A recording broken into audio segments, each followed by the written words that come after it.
The drivers of iRacing's flagship Oval Racing Championship return to Sparta, Kentucky's Kentucky Speedway. And the topic of conversation for us here tonight is not one about a new and smooth surface, but one that is old, rough, and bumpy, a racetrack with the lowest amount of banking out of its counterparts on the calendar, and one that has never seen a repeat winner.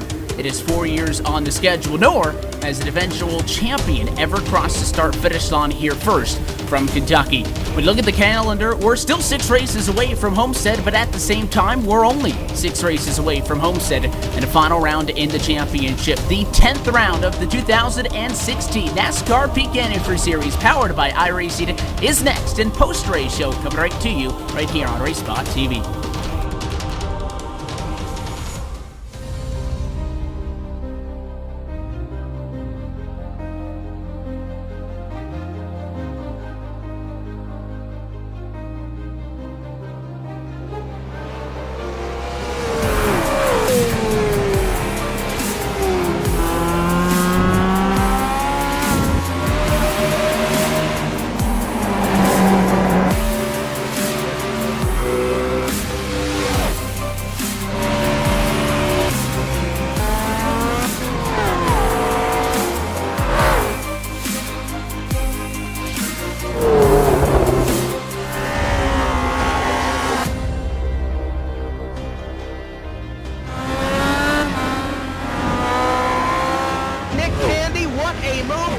In the outside, contact made, 56 slides it into 4, who's going to be at the stripe, dead even, give it to Ryan Truex.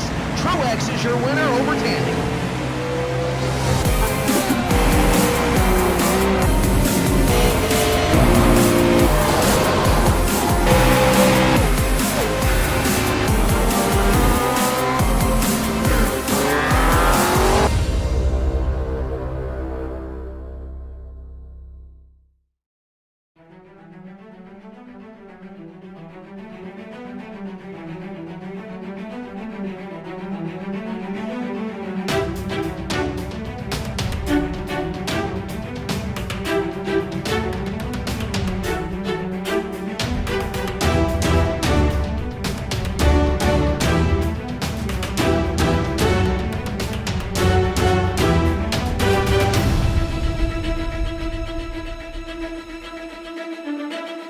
Live from Sparta, Kentucky, happy to have you along for the ride with us for the 10th race on the 2016 NASCAR Peak Antifreeze Series, powered by iRacing. 167 laps and 250 miles in tonight's Kentucky 250.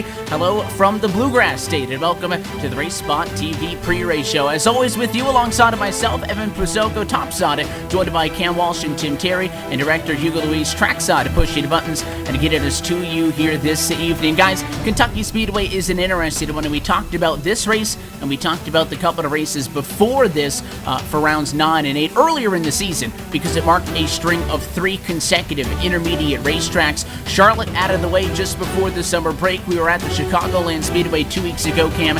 Now we come to Kentucky, a very unique racetrack. Over the weekend, topic of conversation, as I had alluded to on the NASCAR Sprint Cup Series side of things, was a new track, new pavement, a lot more banking. That's not the case here. This is your classic Kentucky Speedway. Not a lot of banking for these guys to hang on to. It is such a unique racetrack, and it's one that not a lot of guys are big fans of.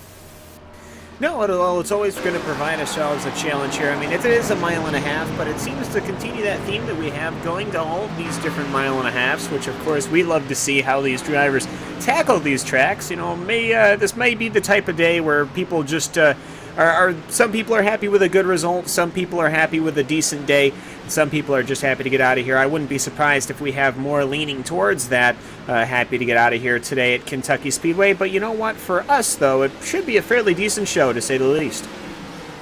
It's nice to see a couple of the patriotic paint schemes making it over to tonight's race. Last time we were out, Tim, at the Chicagoland Speedway, PJ Sturgis picked up his 3rd win on this 2016 calendar. He, Kenny Humphrey, the only drivers to be in a victory lane multiple times on the year. PJ with 3. Kenny's been a victory lane twice. You look at the history of this racetrack in this NASCAR Peak Antifreeze Series Championship, has been in and on the calendar since 2012. We have yet to see, though, a repeat winner. John Adams, Nick Ottinger, Joey Brown, Corey Vincent getting the job done. What is it about this racetrack that is not allowing individual drivers to get a stranglehold on it? Because we'll go to other races on the calendar, you'll see the same name 3-4 times. Not the case here.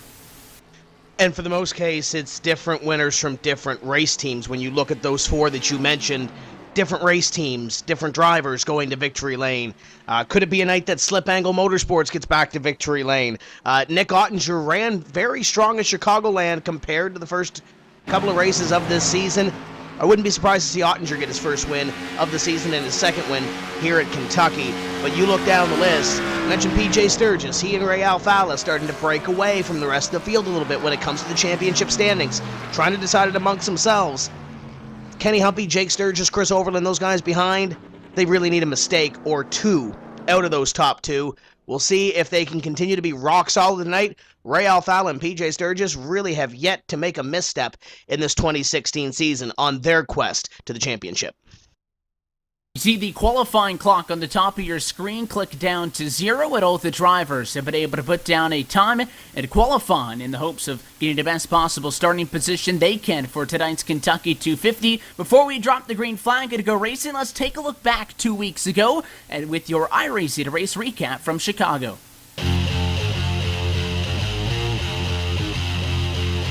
We're happy to have you with us right here on RaceSpotTV and iRacingLive. Ray Alfalla gonna waste no time at all. He'll take the American Ethanol green flag and underway from Chicago to turn number 1. He'll set a car length advantage, a 6 car lengths to turn number 1 to the inside, and leave a side-by-side fight for second behind him. Duval, good challenge up the inside. Kenny Humphrey get a fight back topside. They go door-to-door for the first time down the back. Inside the place to be, but Humphrey get a slot high side at a turn 2.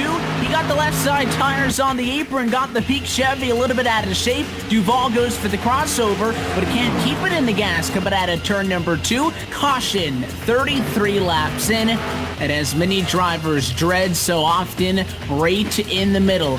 A green flag pit stops. It's going to be problems for the number 4 machine. Timmy Hill looks like back at a quarter, number 4. Well, it's going to be Dylan Duval on the inside and Ray Alfalla on the outside. We'll see what Alfalla can do here. First time off of a caution flag. We go back, green flag from Chicago. Duval going to lead us to turn 1. Had a good jump at the 42 Chevrolet. Gives him the clear advantage in 1 and 2. No challenge from second for Sturgis. He'll stay behind Alfalla in third.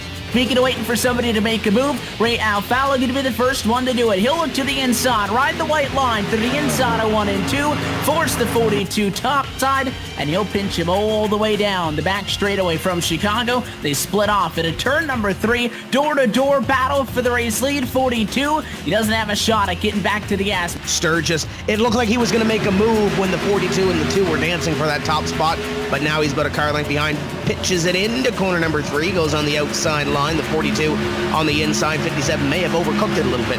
As well, they go side by side through going into corner number 1, and I think Dylan Duval said, hey, I'm not going to fight for this right now. Perhaps you can have it. I don't actually know. Yeah, there we go. PJ Sturgis move him up to second position right now from 12.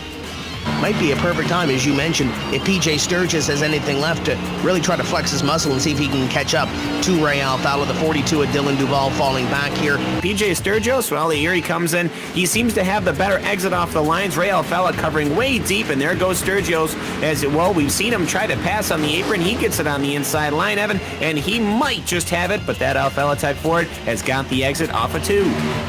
Yeah, I think Ray knew what he was doing there. He slid up high to the outside of the racetrack, and it left the inside wide open for PJ Sturgis. There was no doubt that he wasn't trying to defend that inside position, but the 2 got that great arc down to 1 and 2, and he obviously had a much better exit off the turn 2 for the 57, but he didn't clear him, and I think that's going to be the thing that's going to hurt him here. Sturgis hangs tough. Alfalla still just the nose in front by 2/100ths of a second that time by, but PJ Sturgis now, again, the guy that liked to run top side has been forced to the bottom, and the guy that had been running on the bottom forced to run the top side. They look fairly even. Bobble, though, that time by Sturgis. Going to give up enough ground to let the 2 car get clear once again.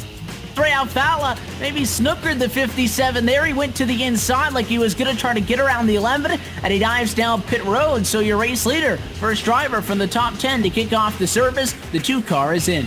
He doesn't pull away by that much, but he does open up a very comfortable gap as opposed to what was just a couple of car lengths before the pit service came in. Ray Alfala leads Kenny Humpy that time by 1 second. The 57 car of PJ Sturgis has caught your leader, Ray Alfala. The last couple of laps, he's been nipping at that advantage, and now it's only about 2 car lengths. 57 can force the 2 wide when he ducks down to the bottom. The 2 pinches him, though, prevents that 57 from getting back to the gas off the quarter. And Ray Alfala, cool under pressure, continues to hold him at bay. They are nose to nose. Can anybody gain an advantage? This time as they cycle out of turn 2, PJ Sturgis gets all the way up on the door to Ray Alfala, but again, getting back to the gas a little bit sooner gives him the advantage. Everybody begins to trickle down pit road, just 20 cars on the lead lap as we have over 15 sitting 1 lap down from service, and this time the 57, the first one to make a move. Smart play by PJ Sturgis, locks him up at the cones. I think he got it down to pit road speed of 50 miles an hour just in time. So as he pits at lap 101, you expect Ray Alfala to go in the next time by. The battle for what is going to become the race lead, but is right now third, sees PJ Sturgis third, Ray Alfala fourth, and he's in front now by 2.3 seconds, putting the 2 car behind him. Second time in a row, PJ Sturgis going to come down before Ray Alfala, drives it in hard, doesn't lock the tires up as much as he did last time, down to 50 miles an hour. I think the one thing that trapped Ray Alfala, and Cam mentioned it, was the 2 pieces of lap traffic that he caught down the back straightaway coming into pit road. PJ Sturgis, it's his race to lose at this point. If a caution were to come out, this race would end under the yellow flag. PJ Sturgis has to knock off a couple more clean laps. What a season for PJ Sturgis as he heads off to turn number 3. He entered 2016 without a trip to victory lane, but this time he's going to be now a 3-time winner of the NASCAR Peak Antifreeze Series. Checkered flag Chicago belongs to PJ Sturgis.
It was interesting this morning to come out here and get on the track and look closely at how rubber was starting to kind of take to the track, you know, where there were ruts and spots that looked still like dirt, and other spots were super shiny and had a bluish tint. We scanned this track twice because we needed to be able to measure the differences between the track before it's raced and after it's raced. With dirt track racing, the dynamics of the track change dramatically once it's raced on throughout the race. And by scanning it beforehand, we were able to gain a baseline that we're now able to compare with the scan from after the race. Take a look at the cushion, see where it's built up, see how deep it is, and try to figure out some of these variables that we'll have to account for when we create our digital representations of dirt racing and dirt tracks. Our associate producer, Kevin Einarelli, was actually quite the soldier, and he stayed here all night scanning so that we could get this second scan, because in the morning after the race, they ripped the track up. So the window that we have to collect that data is very limited. So thanks, Kevin. So we had a similar approach with the photography of this track that we had with the laser scan. We photographed it twice. So we were able to get in here right before the race started, right after all the trucks had finished running the track in, and take reference photography of the track. And then we returned today and took another set of reference photography, and we took photos of all the various elements that we need to account for: the cushion, the groove, the areas of the groove that have received rubber, and the apron. And we have a specific technique that we use to take these shots. We are using something called photogrammetry. What photogrammetry is essentially the science or a method which will allow us to take photographs and extract three-dimensionality from them using common elements between the photographs. And it's a great technique to create textures for our racing sim, and it's something we've been doing for a while, but it's especially helpful with dirt because of the three-dimensional characteristics of the dirt and the way it collects. So it's a really good technique, and it should result in a great looking racetrack. A lot of what I'm seeing kind of confirms what we already believed and already knew and have already started working on. So, my plan is to get together with Dave Kamer and get in detail about what's going on between the tire and the road, because the ruts seem to be a significant piece of the puzzle, where the rubber shows up on top of the rut. So getting the tire grip correct on a track that has as much variation as a dirt track does is going to be key. We know that every racetrack, every dirt racetrack is unique. Different soil compositions, different color, different types of grooves develop depending on the different types of cars. So this process that we've gone through this weekend is not going to be a one-off thing. We're going to do it again, increase our knowledge, and we'll take that knowledge home with us, and it will help us create a better version of these tracks in iRacing.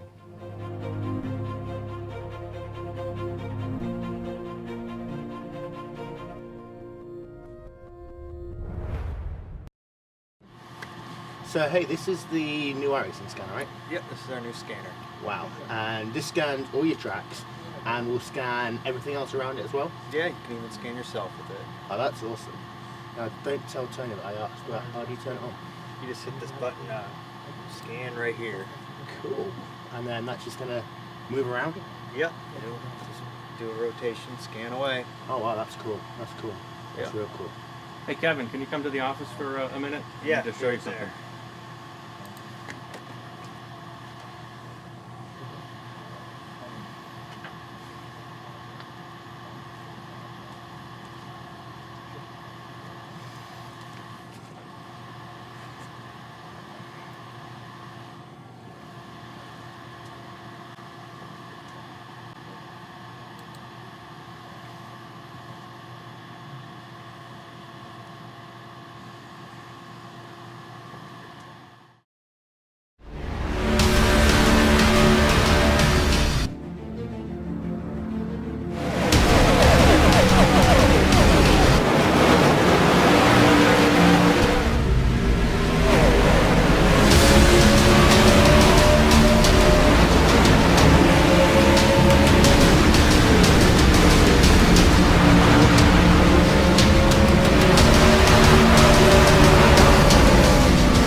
The road to $20,000 runs through the Kentucky Speedway. This is round number 10 of the 2016 NASCAR Peak Antifreeze Series powered by iRacing. Good evening, Sim Racing fans. My name is Evan Pasoko, joined by Cat Walsh and Tim Terry in a RaceSpotTV broadcast booth, along with Hugo Louise in the director's chair tonight. coming to you live. I want to thank all of you for tuning in on our partners through iRacingLive, Fans Choice TV, and also on the Motor Racing Network. From the Commonwealth of Kentucky, Kim, we go back to work as usual, if you will. 167 laps, 250 miles, start to finish here tonight from Kentucky. And as we briefly touched on in the RaceSpotTV pre-race show, the difference here tonight at Kentucky is going to be the racetrack itself. There is not a lot of banking, therefore not a lot of lateral grip. It is not a very smooth surface. There's a lot of bumps. It's going to be a long night for the guys behind the wheel. Well, it absolutely is, and of course, spotters and the crew chief will be ever important to make the proper adjustments to what's going on with the track right now.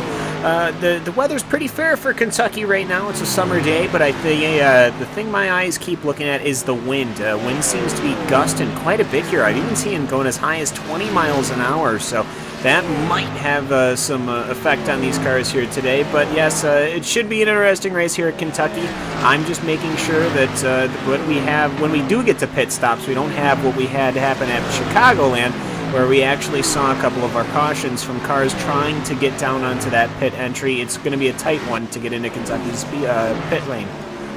And if you're Kenny Humpy, also make sure you keep it on the apron before the blend line. At a turn 2, there's a break in the yellow line to keep an eye on. For that, let's take a look at our championship standings now. Through 9 races in 2016, Tim, Ray Alfala still sits at the top of the pile. He has the best points in the, obviously the best statistics across the board. 1 win on the season, which we mentioned PJ Sturgis, Kenny Humpy do best him in. They sit second, third in the points with 3 and 2 apiece. But outside of that, Ray Alfala has the most top 5s with 8. He has the most poles with 2. He has the best average starting position with a 7, and the best average finishing position with a 3. All of that still being said, with 6 races to go to Homestead, as we mentioned earlier, now he sits just 11 points in front of PJ Sturgis. And Kenny Humpy, if he wants to become the second driver to go back-to-back and become a 2-time NASCAR Peak Antifreeze Series powered by iRacing champ, he's going to have to figure something out really soon, because then you go from those two with 383 for Alfala and 372 for Sturgis down to a 2-way tie for third with Kenny Humpy and Jake Sturgis with 298 apiece. You're starting to look at over 2 races below in points. And there is one drop factor in there later on in the season, but even though Ray Alfala and PJ Sturgis have a bigger drop than, let's say, a Kenny Humpy, Jake Sturgis, those guys on back, it's not nearly 100 points. It's still going to be over a race that those guys from third on back have to make up. That's where that gap is. We're going to have to see if Alfala and Sturgis have any cracks in their armor, per se, in these next 6 races leading up to the Homestead Miami Speedway. Remember Ray Alfala, Tyler Hudson a few years ago. Tyler Hudson came back from a deficit in order to win a championship. It can be done, but it's a tall task. Kenny Humpy, Jake Sturgis, they proved they can win races in this series. We'll have to get up on the wheel and see if they can win a championship and overcome that huge deficit. And all those names that we just talked about in the championship standings have not been to victory lane here at Kentucky. Corey Vincent, your most recent winner from 2015.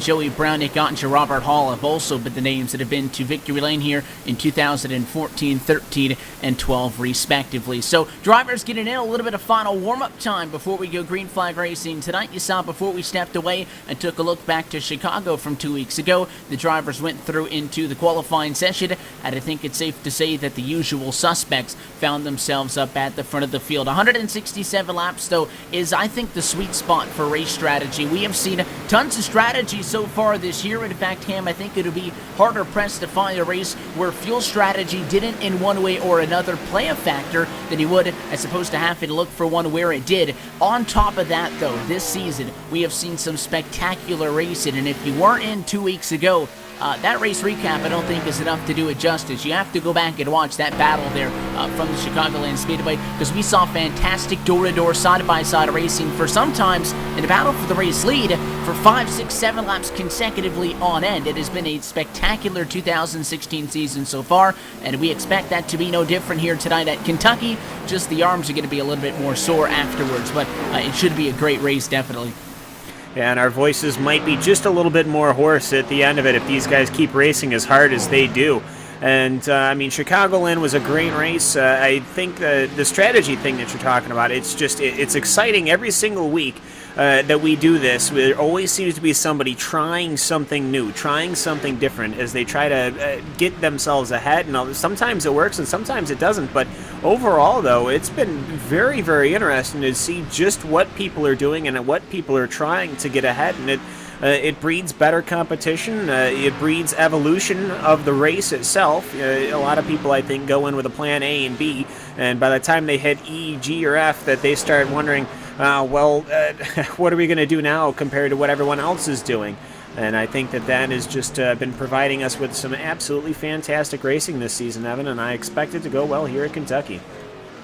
We want you to join the conversation tonight. Tweet to us at RaceSpotTV and make sure you use the hashtags iRacingWCS and the hashtag NPASKentucky. That's NPAS Kentucky. And let us know who you think is going to end up at victory lane here by the end of the night. You do have one of our championship top two running right now third in the practice session and also sitting on pole. We'll take a look at your starting grid in just a moment. You also have the other driver of the top two in the championship running right now 32nd in practice and 19th on the qualifying grid. Looking at those numbers, is there any cause for concern, Tim, for some of our top 5 or 10? I think we're going to have to watch and see how this race plays out when it comes to cautions. We have seen some long green flag runs this season. We've seen some short runs with some cautions mixed in at the start and the finish. We'll see who plays out that strategy right. No, by the way, as you mentioned, the wind is going to be a huge factor here. Some of these teams did not set up for the big wind gusts that we had, and that could very well play into who wins here tonight at Kentucky. We also want to talk about some weather conditions here tonight. It's only 82 degrees outside, but it is 116 Fahrenheit. Trackside, it could be a very hot and slick race as well. You combine that in with a racetrack that doesn't have a lot of banking, has a lot of bumps, and a lot of gusty winds.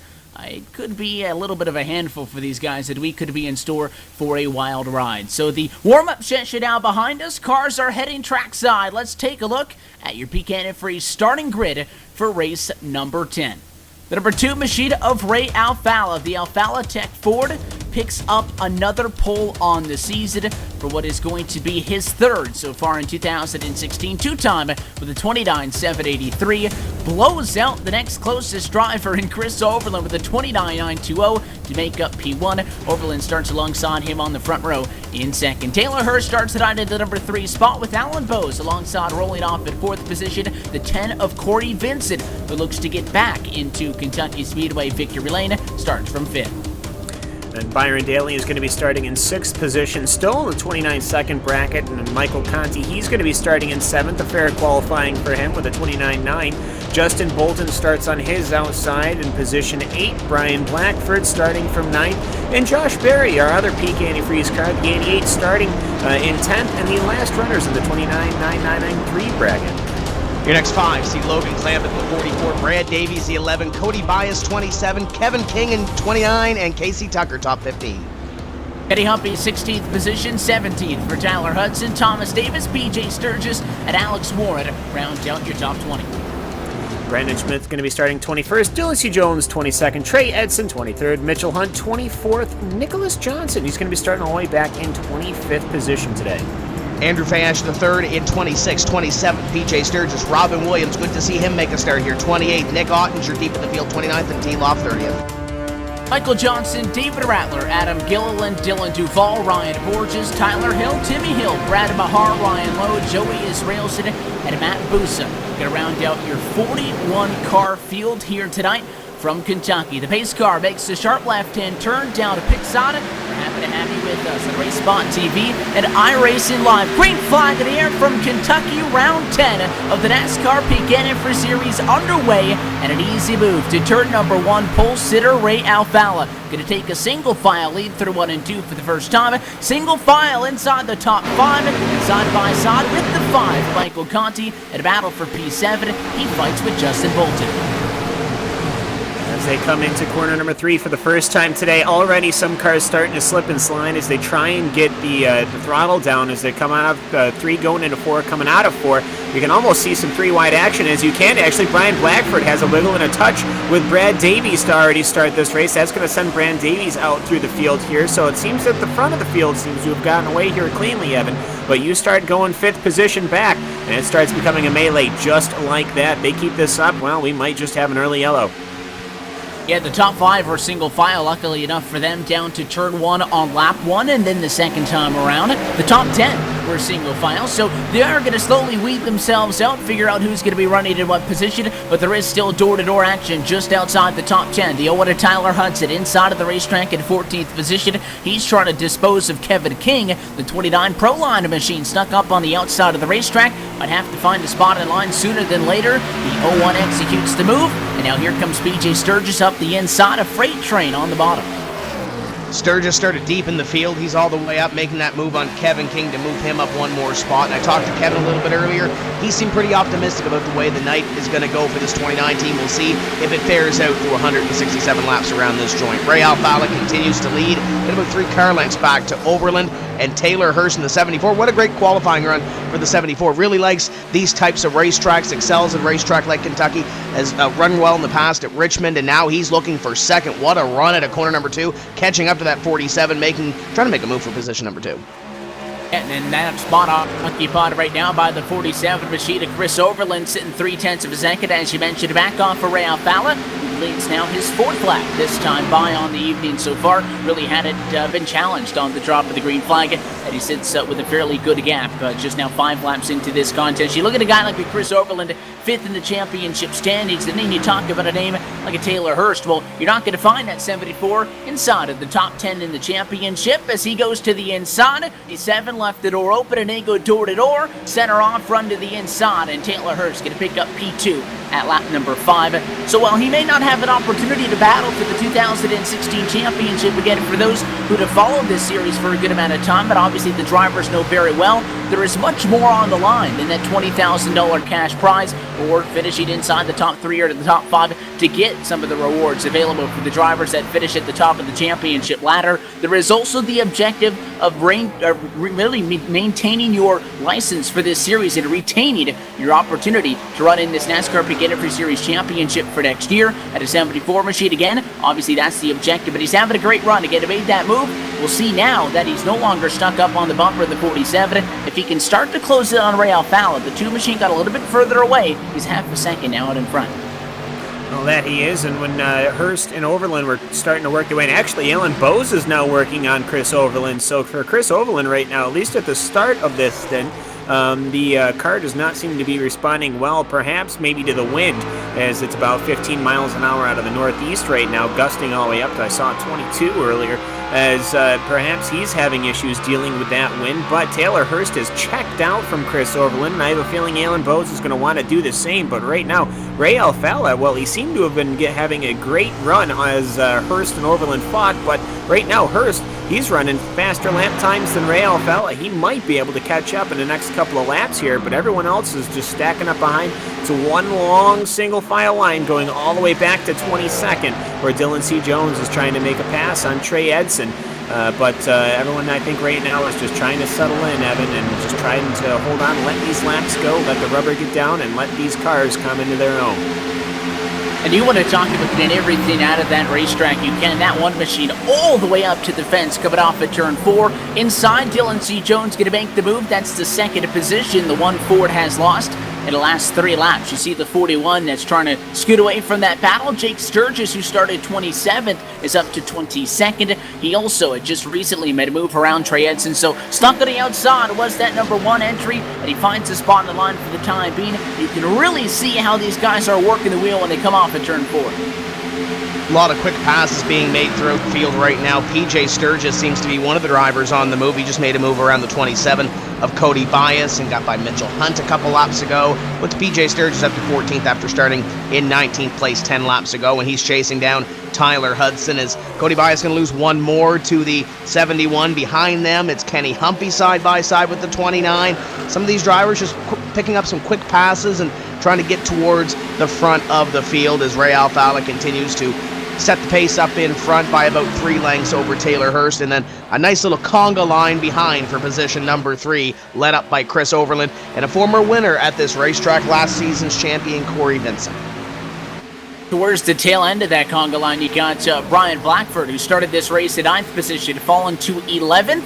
And now the 11th machine, Brad Davies from behind. Looked like he was about to go to the inside down to turn 3. The Wendell Scott Foundation of Ford Fusion took the preferred lane, which is about 1 lane really up off of the bottom of the racetrack, and the 11th held back for the time being. Brad Davies still sitting in the number 12 position, exactly where he started. And you can tell that the 11th may be a little bit quicker than the 22 as they run right now, because they're starting to stack up behind with Hudson and Sturgis and Lon waiting to make a move. Just as they are for 3rd, how about Corey Vincent executes a move on the 47 machine to Chris Overland, and Overland may lose another one. Here comes the number 5, Michael Conti up the inside. Not a good place to duck to the inside, is coming out of the corner though. Momentum topside going to allow Overland to defend. The 5 car, I'm sure, not going to give up that easily. He gets back single file and Lon. He'll take another look.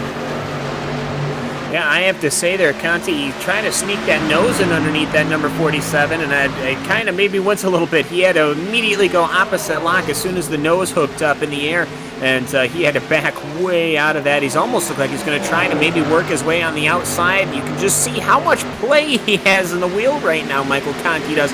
He seems to be swinging that wheel, seesawing it back and forth, coming out of 4th, going down the straight. Now he's working his way, going into corner number 1. He's trying to work that pass on the outside. Overland, I think he's just going to give it up a little easier than it might have been if perhaps this was later in the race. As Chris Overland, he's just going to let Michael Conti slide on by. He had the outside position. No point in fighting and slowing him down any further, as Taylor Hurst and Ray Alfalla have absolutely checked out. And Taylor Hurst is still reeling in Ray Alfalla. He is almost to his rear bumper. 3 car lengths, I'd say, between the 2 and the 74. What started as a gap just shy of what was half a second is down to 18/100ths of a second this time by, and that's really been the difference every single time by. Ray Alfalla last time a 32.39, Taylor Hurst with a 32.36. It has been those 3/100ths of a second, or at times 4 or 5 100ths of a second per lap. The 74 has been casually bringing that 2 machine closer and closer. Now once you get to within 3-4 car lengths, you're going to have to really think of when you make the move, and obviously the closer you get to that car in front of you, the tighter that car's going to get. Not doing yourself any favors here at Kentucky. See the 74, try to get some clean air. A much higher line down to turn number 1, cuts to the bottom lane, follows the 2 off the corner, doing a good job. The gap now just at 1 car length. And obviously being out front, Ray wants to lead a lot of laps and try to lead the most laps, grab that bonus point as well. But the 74 Taylor Hurst has ran down car number 2. We'll see if Alfalla makes it easy or if Taylor Hurst can try to get by this number 2 in the next couple laps. 16 laps completed that time by for the 2 and 74, and they have broken away by about a second over Corey Vincent, who begins to try to track these guys down up in front of him. He's bringing Michael Conti along with him, and a couple of drivers falling back. In the pack position, number 5 right now belongs to Chris Overland, Alan Bowes, and starting to lose touch a little bit from these top 2, battling for that top spot up front.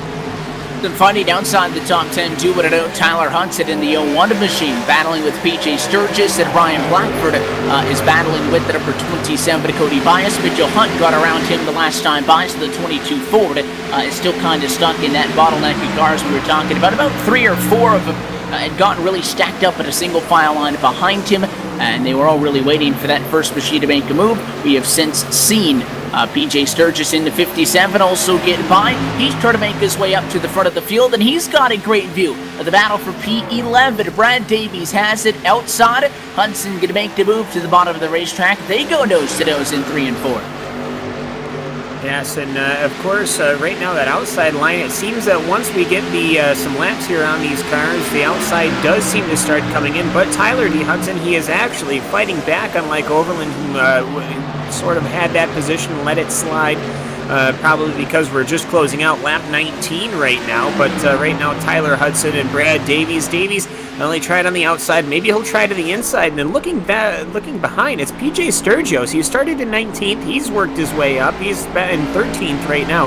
And if he continues to follow right now, he should be working his way right on up to almost the top 10 position as long as he can clear Davies and Hudson, which he does seem to have the pace to in that number 57 Ford. But as we start lap number 20, though, there is plenty of time, Evan, left here at Kentucky Speedway. So I think people are just right now being patient and biding their time, and I think that's exactly what you want to start doing.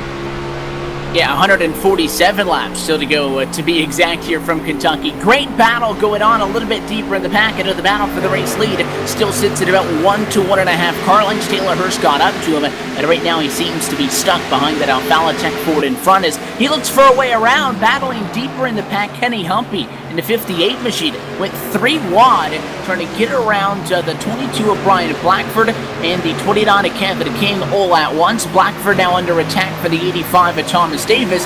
Brian Blackford was P26 in the practice session, but was able to put down a 29.983 in qualifying to start top 10. He has since fallen almost halfway back through the field. He's now 19th position. A lot of close battles throughout this pack. Obviously, Ray Alfala and Taylor Hurst continuing to go at it. Caught into the corner of my eye the last lap by Nick Johnston. Had a little moment out of the corner, and he backed up to Nick Ottinger. Ottinger made the move, and now he's got Trey, Dylan Duval, Adam Gilliland, and a bunch of others right behind him. Nick Johnston earlier in the season, if you can remember, was really strong at these mile-and-a-half racetracks, and we expect the same out of the 90 tonight. Question is maybe the wind throwing him for a little bit of a loop? Maybe he's saving something for the second half of this race, and they're battling around what would be position 24 and 25.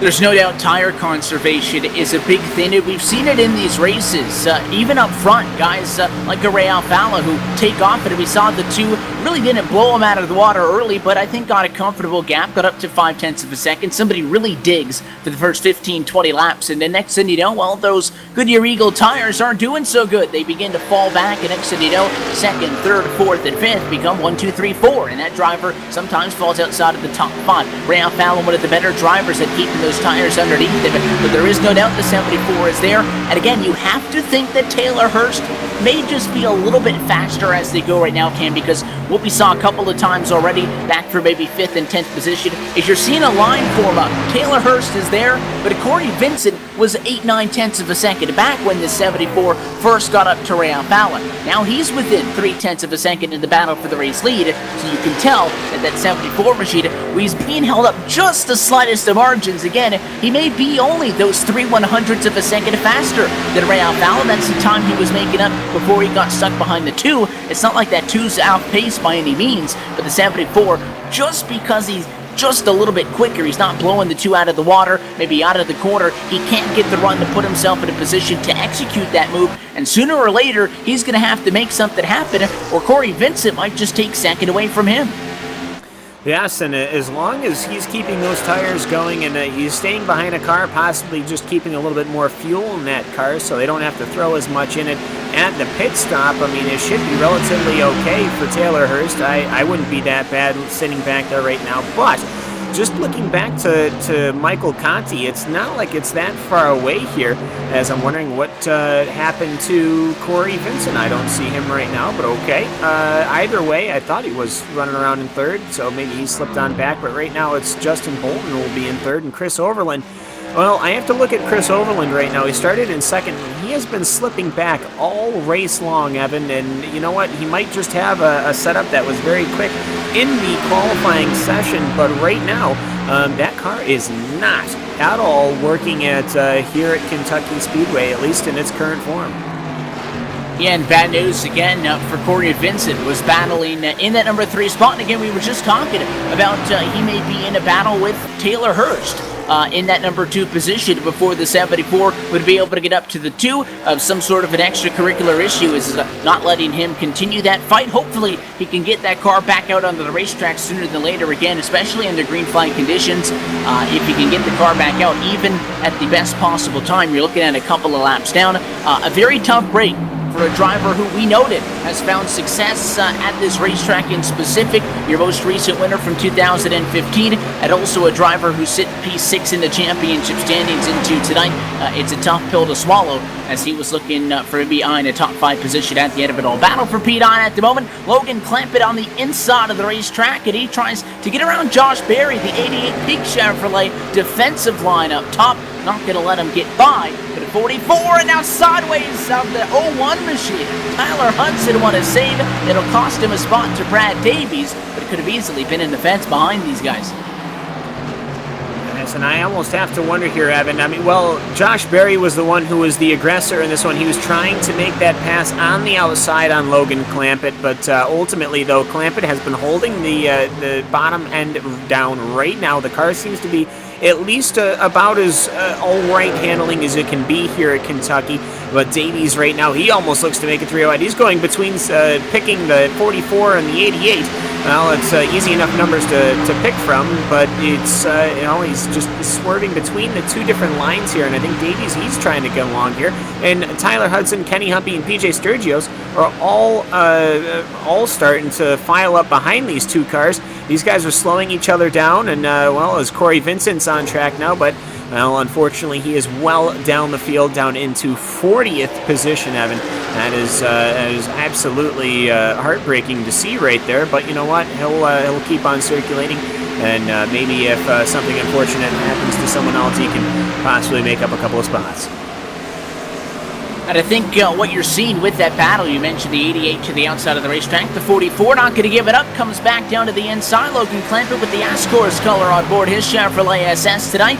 It's just not going to cut it, though, in the 11 of Machida Davies. Big wiggle that time, but a 2 still quicker off the quarter. We saw earlier in this one with a couple of cars that, not to beat the dead horse, are consistently picked, but Brian Blackford, who comes down pit road and to kick off or cycle the green flag pit stops, was stuck on the outside and went backwards very quickly.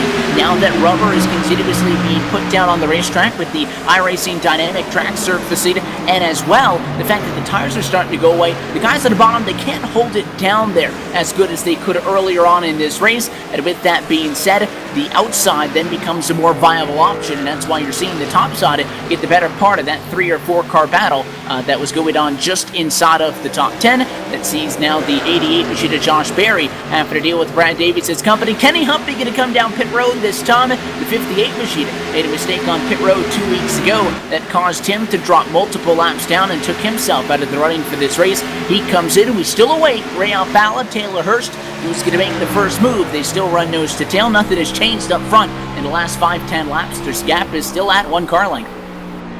Yes, it is. I almost wonder Taylor Hersey is now just cycling behind him right now. Now, looking at the lap times that we saw, the very first lap that Ray Alfalla did was the fastest on lap number 2. It was a 31.4. Now they're running 33.6s, and that one was a 33.743. So I have to wonder here perhaps when Alfalla and Hurst are going to come in, but looking down, it is Michael Conti, one of our first front runners here, and he is leading an absolute pack of cars here. There's Conti, Bolton, Overland, and it just keeps going. There's Bose, Daly, Barry, Clampett, he's in, PJ Sturgios is in, and a whole slew of other cars, Evan, are getting their work here for this very first pit stop. This is lap number 33. I would say almost 75% of the field has come in now, and we'll see who can get their races squared away. Chris Overland, he's in a very precarious spot. He's almost corded into the pit wall, but he will ultimately pull away, and I think he lost quite a couple positions trying to scorch those tires to turn that car around. Michael Conti, though, he gets off first just as he came in. And I think just like that, everybody has basically come down pit road. I did mention that we saw Blackford. I think he must have been one of the first 5 cars to come down pit side. Your race leaders are in now. Ray Alfalla down pit road to the number 1 pit stall, expecting it to be 4 tires, gas, and go. He came in directly with Taylor Hurst. But you normally expect to see a couple of those stragglers, if you will, come down pit road. Then your leader hits pit road and everybody follows. The 2 and the 74, basically the 2 cars that stayed out longer than anybody else. Look at the cars passing him on the racetrack. Dylan Duval now going to be in front of your race leaders as he cycles back up on the outside of the racetrack. There goes the 5 of Michael Conti around Ray Alfalla out of pit road. So does Cody Bias. So is a couple of other drivers as well. So your top 2 stay down the racetrack for a little bit longer to lap 34. They're not going to be back in the race lead as they come back out on the racetrack. We still wait for Brad Mahar to come down pit road, and I believe also Andrew Fayash needs to pit in the number 77 machine, and then it will complete this cycle in the first cycle of green flag pit stops on the night, with Dylan Duval, Michael Conti, and Cody Bias in front of Ray Alfala. Two's got a little bit better tires. You see, he's side by side with Kenny Humpy in a battle for what right now is P6 down the back. Yes, and I have to say, Evan, we've seen pretty much all season long that whomever is the one that comes down pits first is typically comes away with it. The outlaps are always faster than the inlaps, and I think right now we're seeing Ray Alfala, while his car's getting up to speed as they go past Joey Israelson, the 66 car, who is now going one lap down the entirety of the field, pretty much sauntering on by on the inside line. I have to say, from where we're sitting right here, Michael Conti, an absolute great pit stop and a great in-lap outlap, because he is now quite clear. It's almost, I'd have to say, 20-30 car lengths. Let's see at the start-finish line here. Michael Conti will go by with a 31.6, Ray Alfala with a 31.6, but the problem is, though, is that there's about a second gap between the two cars, and ultimately, though, we'll just, hopefully we'll see here the next time when we start this pit cycle, probably around lap 65. Maybe everyone will be coming in around the same time. You do not want to get undercut. We saw that at Chicagoland, the effects of being undercut. That one lap difference does seem to make a huge impact here, especially with this new lower downforce package. Change for what will eventually become the race lead. That time by Dylan Duval in the number 42 machine. Loses P3 to Michael Conti. Duval came down pit road 7 laps prior to when we waited and then saw your at-time race leader Ray Alfala come down pit road. Again, 42 gets back out on the racetrack with fresher Goodyear Eagles before the 2 comes down pit road. He makes up time. Now the 2 machine on fresher tires, about 7 or 8 laps. Obviously, Ray Alfala now making the time back up. But we're going to see that every single time we cycle through a cycle of green flag pit service, and the 2 machine just now catching up to the 42 Chevrolet at a battle for what is going to be the number 4 spot. But Michael Conti really didn't talk about the Peak Chevrolet. We were watching what was a 3-car battle for the race lead with Ray Alfala, Taylor Hurst, and Corey Vincent. Corey Vincent's night appears to be all but done. He is 40th position. He does have that car back out on the racetrack, but he is 4 laps down. A very tough break for a driver that looked like he had a race-winning possible car, if not at least a top 5, because he was about to challenge for that top spot, but he is back on track. While all of that was going on, and while we were watching all of that, Cam, at the same time, Michael Conti was sitting about 1.2 seconds in the rears and starting to catch up to these guys, and he started P7. He worked his way around a couple of top cars, and now through this cycle of pit cycles, and also just that little bit of strategy, short pitting the guys that stayed out by just a handful of laps, has himself in a great position. Oh, absolutely, and it's just one of those things, that evolution of the pit strategy that we have been seeing all season long. It's not just going from caution to caution anymore. These guys have had to really develop strategies going from track to track. And right now, I just have to look at our current leader, Brad Mahar, and of course, we're waiting on a pit from Brad Mahar and Andrew Fayash for third. Now, I'm just saying here, first off, the on-car cameras that we have from Hugo are absolutely stunning here. It's hanging just outside that driver window. I love that shot. Now, Andrew Fayash, well, it's sort of one of those stories. Once again, it's a fast car. I know it's a fast car. He knows it's a fast car. But he just qualified back in 26. Now, Kentucky might not be a track that he's very comfortable with, but Michael Conti has stopped in. He has gotten fuel in tires on his car, and there he goes, right on the inside of Andrew Fayash. And while Fayash may pick up a spot or two later on in the race, you just have to wonder just how far behind you are going to end up getting here. It's interesting to see these 2 strategies between Mahar and Fayash, but it's one of those things. Maybe they'll get 2 or 3 spots and maybe finish in the top 25, but it's one of those things where it just really goes to show you what tires and fuel can do. All season long that we've seen for Andrew Fayash, this has been the MO. Qualified, obviously not what they wanted to. Again, he has an average starting position, which is worse than of all drivers inside the top 10 in the championship, as he does sit P10 with an average start of 30th. So he bested that tonight with starting in P26, but he does have an average finish of 16. So consistently, this type of a strategy call makes him up positions. Just maybe not enough. That would be enough to get to victory lane. You see that time by easily down the back straightaway. Michael Conti up the inside, and he gets around. Brad Mahar, the number 13 Toyota Camry, outside of the racetrack. Now again has lost the positions, and as you mentioned, and to look at it in retrospect, he has not come down pit road. Michael Conti has. The 5 machine, well, a lot of this is to do with tires, absolutely. Conti to come down pit road to get tires to get back out there, and now Ray Alfala also around the 13, and now we're going to see Bolton, Hurst, and company begin to get their way around him as well. You see they go to the inside this time by. That's about a 35-second window from getting down to speed to the time when your service is completed and you're back up to race speed. So, you know, we talk about a lot of the time, we've mentioned strategy has been amazing so far this season, Cam.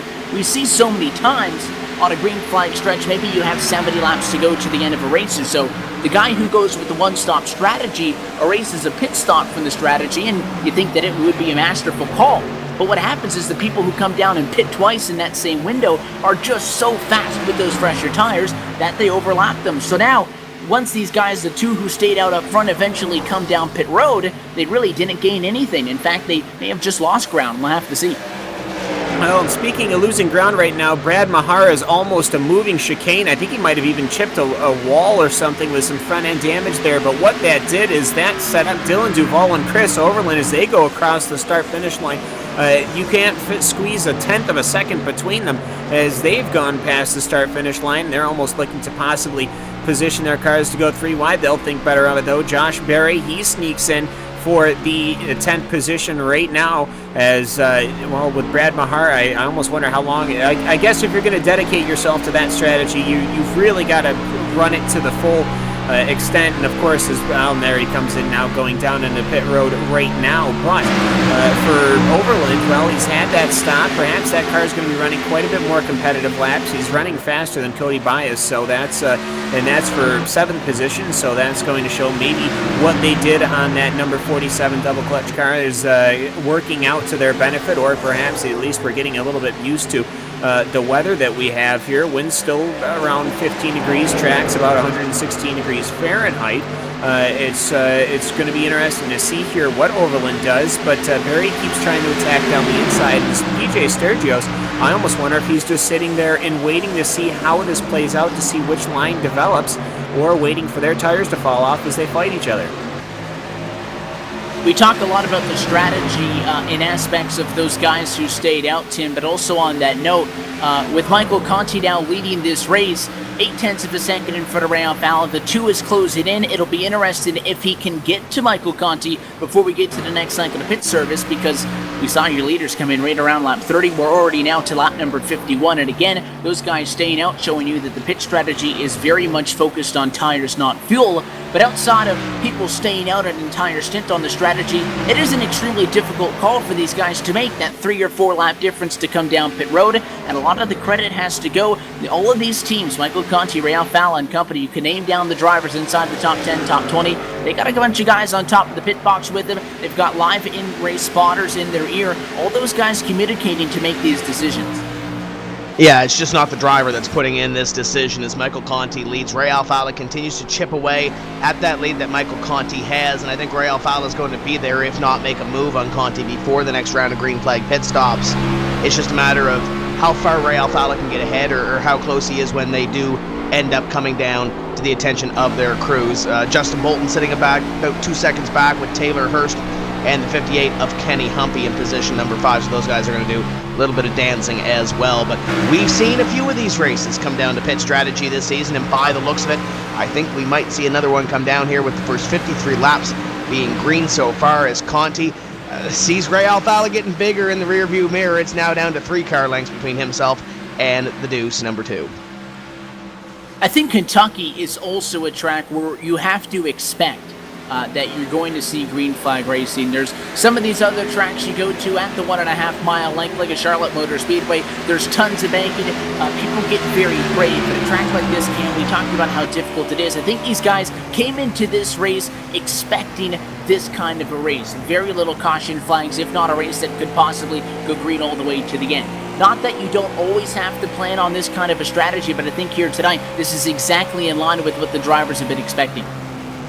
Yeah, we're no stranger to long green flag runs. We're almost closing in on the second pit stops, at least for what we would call the standard strategy.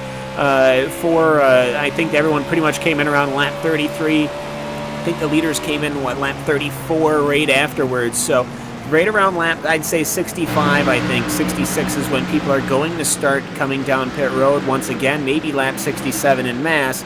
But to say the least, though, Michael Conti's got company as Ray Alfalla has worked himself up. He obviously came in one lap later. I don't necessarily think that makes too big of a difference as far as the tires go, which means that Ray Alfalla's setup is definitely hooked up, even though Michael Conti was absolutely flying. They'll cross the start-finish line, put the number 2 Alfalla Tech Ford back up front. But yes, we've expected green flag runs pretty much all season long. That's just how great and clean these guys have been running. And don't forget, we ran a complete green flag-to-flag race at Phoenix, and that was an absolute barnstormer of a race. So perhaps we're in lieu for that here at Kentucky. Perhaps not. Only time will tell in the laps that we have as we go on lap number 57.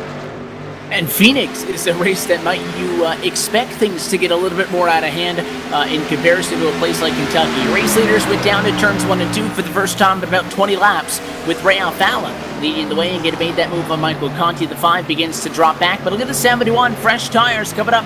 Mitchell Hunt has already come down pit road for the second time on the night, and is going to obviously kick off the next cycle of pit stops now 57 laps in.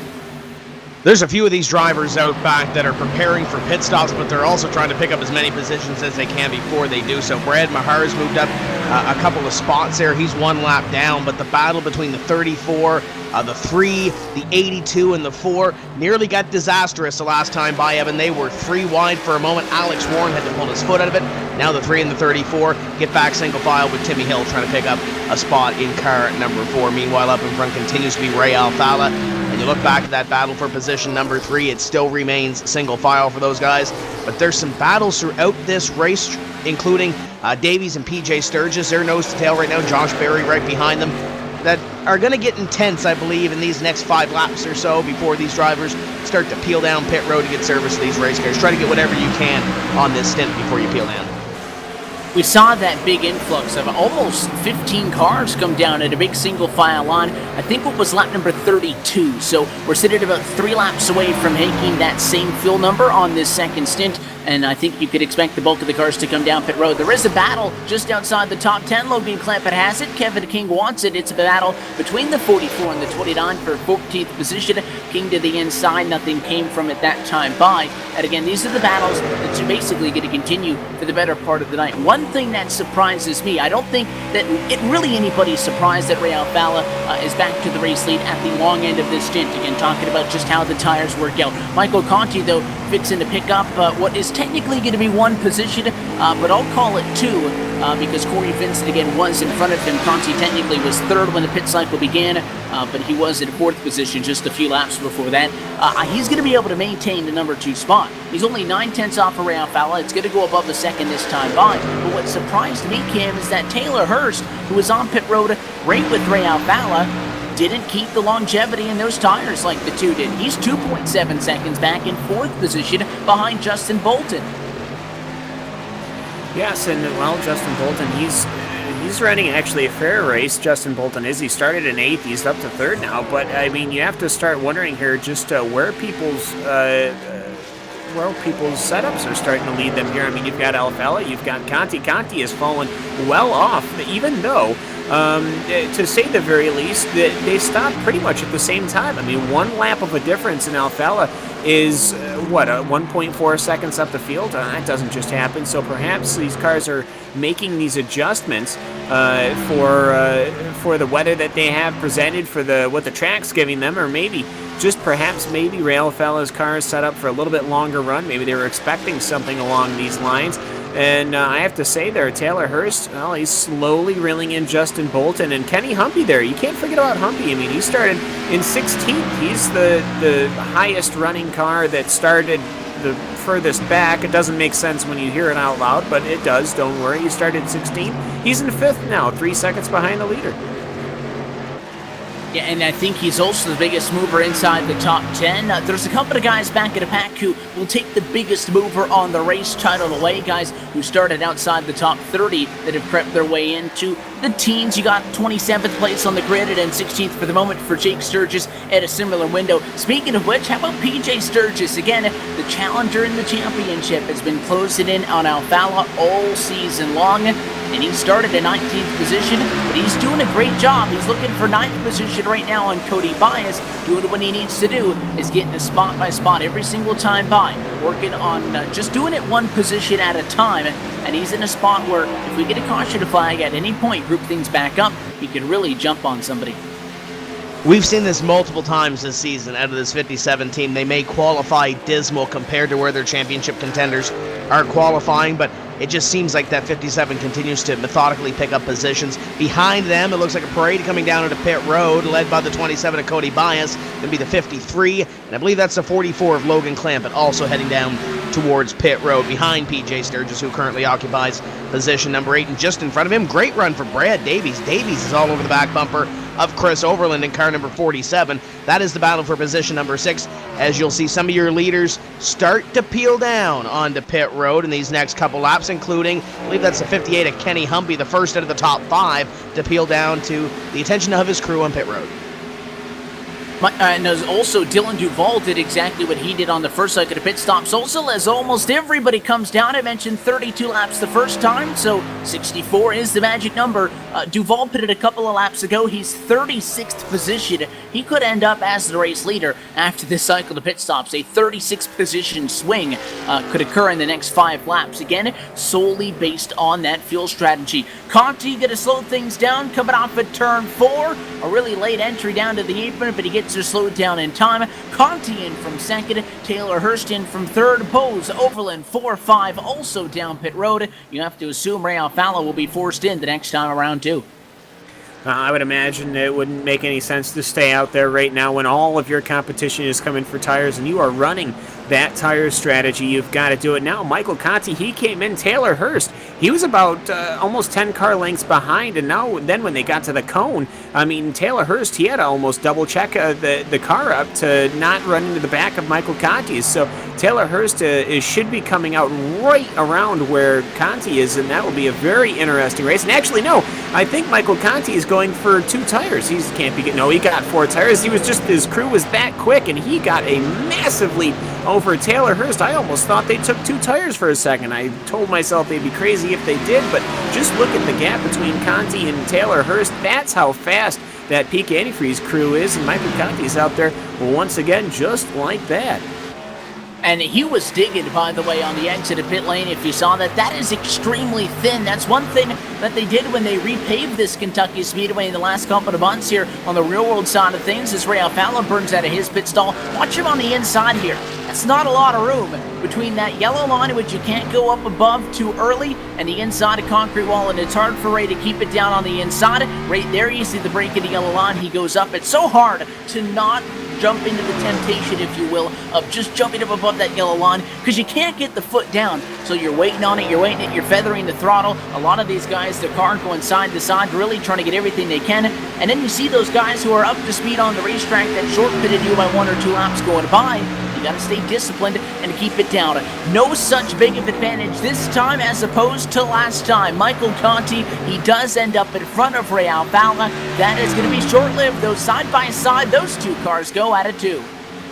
They'll drag race down the back straightaway and look towards corner number 3. The 5 will get a good run in, but the 2 so smooth on the inside, they continue to go at it.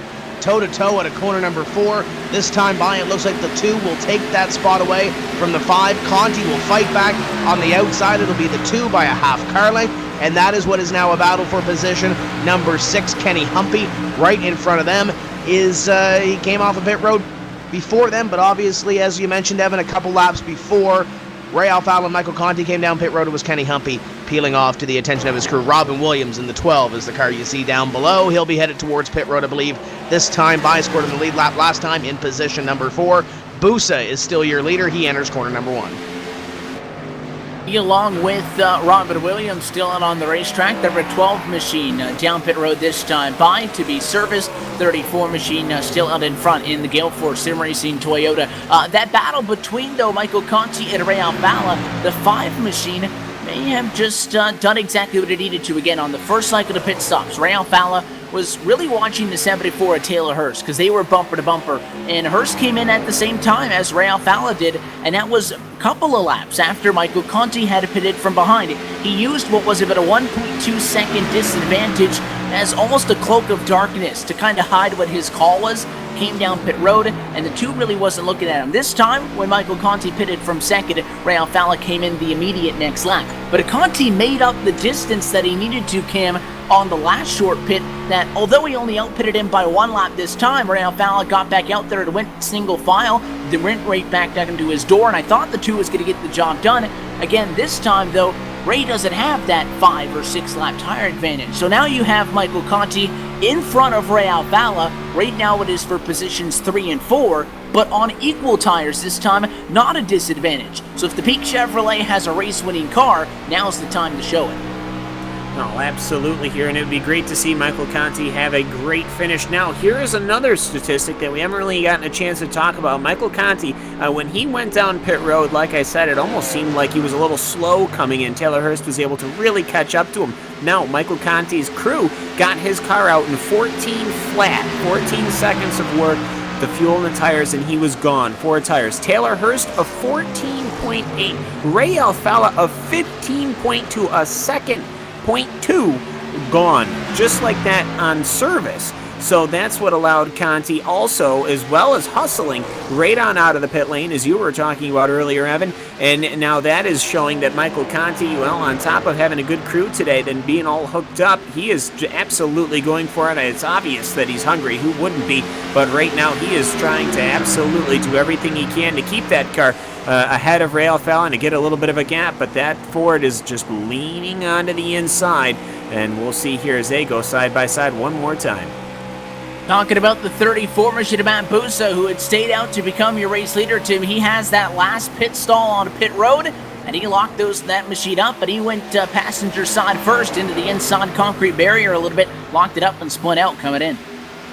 Yeah, it's a tough break for Matt Busa trying to make that different strategy work compared to the rest of the field, and that's definitely not going to help his cause, but he comes down pit road to get service on his race car. Justin Bolton will inherit the lead in car number 36. The battle continues on for position number 3 between Conti and Ray Alfala. Alfala seems to get that run and tries to get it on the inside line, but Michael Conti on the outside line on that corner, he cannot get Ray Alfala to the inside. Ray Alfala tries to make that spot. It's back to position number 4. Conti now sets his sights on Kenny Humpy in car number 58.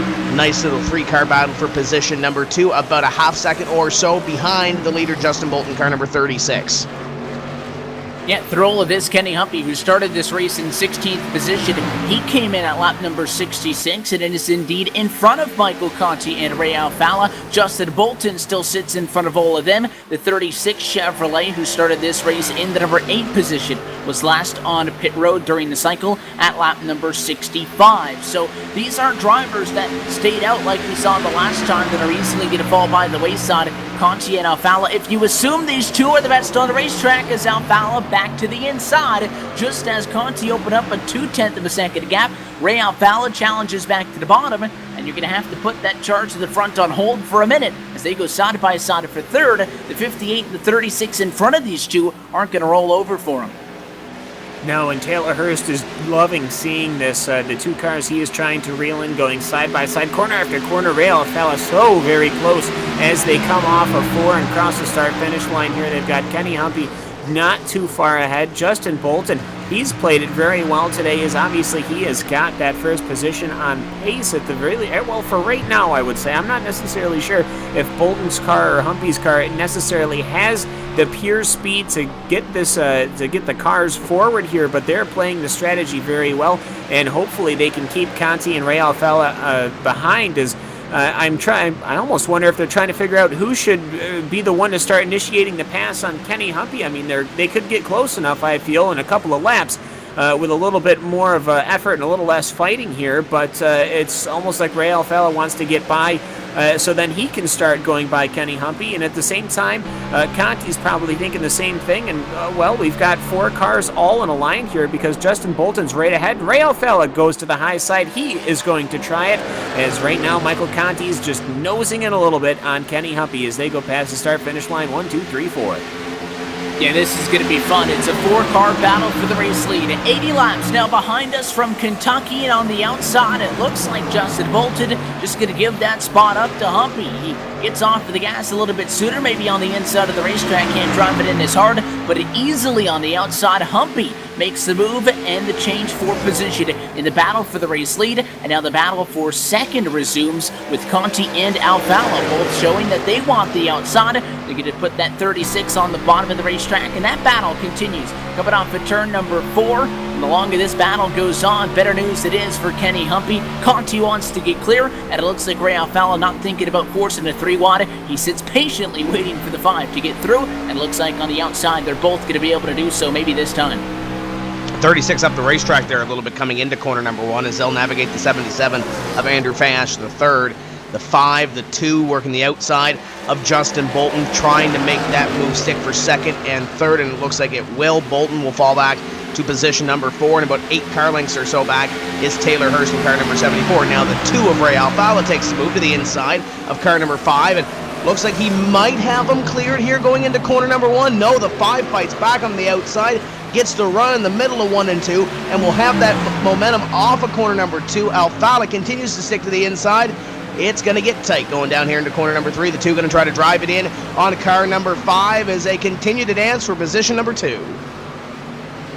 Side by side, 2 Machine once again elects to go to the inside. The 5 of Michael Conti has not really objected to that. In fact, he's used the outside to get the run coming off of the corner many times. This time into turn 1, though, the 2 Machine just has to get a couple more inches. 5 gonna drive it in hard and spectacular racing. Side by side for the number 2 position. Neither driver willing to give up, and it continues. The battle continuing into corner number 3 here. I saw Alfalla, he tried to work the outside, didn't manage to make it work. Bolton's car seemed to just back it on down here as he will fall into the clutches of Taylor Hurst, at least within a fair enough range. But right now, Conti and Alfalla, they have been side by side now for probably 5 laps, I would have to say, here at Kentucky Speedway. The lines are coming in, the outside line and the inside line. These guys are in an absolute duel as it stands.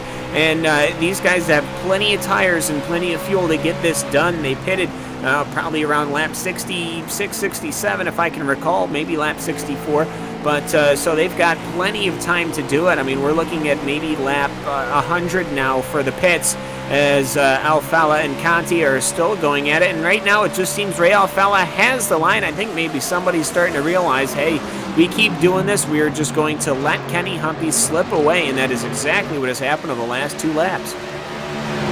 So they do end up single file, and again, Kenny Humpy was rooting all of that on. He's now 0.7 of a second in front. Is that enough of a gap to maintain the race lead over a very fast Ray Alfalla and a very fast Michael Conti? We'll have to see, but Kenny Humpy has masterfully played this strategy after starting in 16th position up to the number 1 spot. He's the biggest mover inside of the top 15. We're 87 laps in of 167 on the night, and as we cross the halfway point in tonight's race, we take a look at your iRacing Midway Race Break, brought to you by iRacing, the world's premier online racing game with professionally organized racing from NASCAR, IndyCar, the IMSA, and many more. The 58 Peak Chevrolet of Kenny Humpy leads the way up 15 positions, rides in front of P2 and pole sitter Ray Alfalla, with Michael Conti in 3rd, in a 3-way battle for the race lead that is far from over. Just behind them at a number 4 spot, you'll find a 74, a Taylor Hurst. He's in front of a good battle with Justin Bolton in the number 36 machine P5. A lap car goes to their inside. Behind them, Brad Davies is scored in the number 6 position. 7th right now is Cody Baez, the driver who started on the outside of the front row. Chris Overland back in the number 8 spot. 9th position at the moment is Byron Daly, and Alan Bowes rounds out your top 10. Looking back at position 11, it's Tyler Hudson. He started in 17th, not a bad day. He's up to 11th. Logan Clampett, well, looking at the paper, not much has happened. He started in 11th. He's around 12 right now, fighting for 12 with PJ Sturgios. But that car has been in quite a few battles now already. It seems that mid-pack has been a breeding ground for battles as him and PJ Sturgios are going at it. Sturgios, who started in 19th position, he's now up to 12th. Logan Clampett down to 13th. Kevin King, though, he's looking on. He started in 14th. He's in 14th. He's actually on the inside of Logan Clampett right now, so it's making me very difficult to actually give you these numbers. But needless to say, these guys have been fighting all day long. They've been putting on a good show. A little bit of a breather distance to go to Josh Berry. He's in 15th in the 88 Peak Antifreeze Chevrolet, as he's got quite a bit of a gap there between the two. Then you go all the way back down to Dylan Duval, 3 seconds down the road.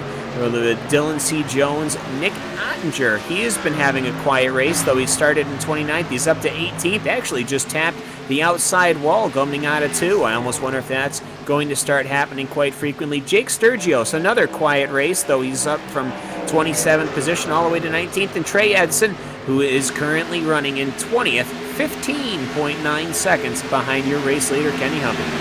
And trying to reel them in about a second behind is Thomas Davis. He was battling with Ryan Lowe for about 5 laps side by side before Lowe peeled off to pit road about 2 laps ago. Adam Gilliland runs in position number 22. 23rd is his teammate Timmy Hill as they go at it side by side. Check that. That's Timmy Hill and Casey Tucker side by side. 66 car going to peek his nose in here. We're going to go 3 wide down the back straightaway. Israelson not on the same lap as the 28 and the 4 who go at it for position number 23 and 24. Behind them, Michael Johnson is in position number 25. Some lap cars mixed in to this fray. Brandon Schmidt, Alex Warren, Ryan Borges in the 32 sits 28th. T-Loft 29th.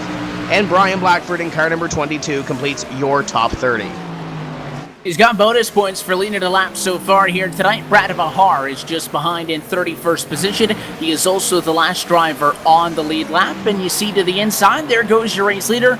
He will become the first driver off of the lead lap at a lucky dog spot. Now 92 laps in. Behind him and also 1 lap off at the pace right now, Andrew Fayash is 33rd position. Robert Williams right now scored in the number 34 position. Matt Busa just in front of those two, rather, 32nd spot. Tyler Hill rounds out your top 35. Behind him, Mitchell Hunt is 36th position. Ryan Lowe, 37th, and David Rattler, 38th. Those are the drivers 1 lap down. You look 4 laps down to find P39, Nicholas Johnson. Joey Israelson, you mentioned, was getting around a battle that was inside of the top 20. Well, he rides at 40th position and 8 laps down. And a tough break for Corey Vincent for the second time tonight. That issue has taken him behind the wall. A car that was battling for the race lead inside of the opening 20 laps is 41st position out of 41 cars. And right now is being scored 13 laps to the negative. This has been your iRacing Midway Race Break. For more information on the wide variety of sim racing possibilities online, visit iRacing.com to sign up today. And earlier in the night, you saw a little bit of a sneak preview of some of the dirt racing coming to iRacing in the near future. Well, if you want to sign up for an iRacing membership, there's no better time than now. You can use the promo code PR-RaceSpotNASCAR to get a 3-month iRacing subscription for the price of 1 at just $5. That's valid on a new iRacing membership only. Again, that is PR-RaceSpotNASCAR. Battle goes on for the number 3 position. Michael Conti losing touch with Ray Alfala, and Taylor Hirsch closing in from 2 seconds back. His drivers behind them now begin to come down pit road for a 3rd time on the night. They're door-to-door for 3rd. Now they absolutely are. Michael Conti, those tires starting to pull away a little bit as Taylor Hurst has worked his way up there. The 74 car once again making some waves as he makes it past the car of Michael Conti. He will take the 3rd position away and quite a ways up the track. Actually, I'm surprised at how much Ray Alfala has cleared. I would very strongly suggest that Ray Alfala has a car that is it can hang in the battles, and then once he cleared Conti, he managed to pull that car quite a distance ahead, and he's actually reeling in Kenny Humpy. So obviously right now, Alfala's car showing its true power. That Alfala Tech Ford is absolutely loving these late stint charges even, where he is just rolling that car right in the middle line, and he seems to be having it dialed right on in. Kenny Humpy, the rear's stepping out repeatedly in his Chevrolet SS, while the Ford Fusion, no problems there. It was rock solid coming out of Ford, and the lap time showed it. It was faster to Ray Alfala, not by much, but just by enough. Justin Bolton going to play the fuel strategy or tire strategy game. He comes down pit road from the number 5 position, and the CHI entry is in now, 98 laps in. We still wait for Kenny Humpy, Ray Alfalla, Taylor Hurst, and Michael Conti to pit from inside the top 4, but this stint has belonged to that 58 Peak Chevrolet. Just as we get set to come down pit road, Ray Alfalla finally closes that gap to within half a second, and I expect either right before Ray gets to him, or if the 2 machine does get around him, that'll be the cue for Kenny Humpy to come down pit side. All these guys are watching each other, and they got the guys on top of the pit box also keeping an eye. Gonna be lap number 100 next time around. And you would have to think these guys are trying to separate between here and now. One more pit stop following this stop coming up in a couple of laps time, as Kenny Humpy in car number 58 will come up at a corner number 4 and he'll pill down to pit road. Ray Alfalla will follow him down into pit road. They'll get it down to the pit speed. They'll be followed down pit road by Conti, and I believe that's Taylor Hurst back there as well. So top 4 are going to head down onto pit road. Keep in mind, these drivers, first 2 stints, 32, 33 laps. They're going to pit here on lap number 99. So a couple laps, a little bit longer than the first couple of stints, Evan. But keep in mind, we are 68 laps away between here and the finish. It's just a one-stop race from here on in. You got to look at it that way, I think. Talking about 32 laps the first time, and again, there's people who have gone 34, 35. You have to split that distance in half. I don't think it's any surprise that this is going to be the second to last stop, all assuming that we stay under green flag conditions. Tyler Hudson, your new race leader, he's right down pit road in the iAnalyze Ford Fusion, followed down pit road by PJ Sturgis. Kenny Humpy going to blend it back up onto the racetrack. He dominated that last stint. We'll see where he ends up in respect to the other drivers. Ray Alfalla going to blend back up on the racetrack just behind him. So does Taylor Hurst. Michael Conti already out on the racetrack through turns 1 and 2, also in a single file on it. So no immediate change amongst those 4 or 5 cars. Once again, Kenny Humpy having a good pit stop. Now this time it was much closer. Kenny Humpy, he had, as he rolls his way up my timing screen, he had a 14.6, Alfalla a 14.7, Bolton a 14.7, Michael Conti a 13.8 pit stop.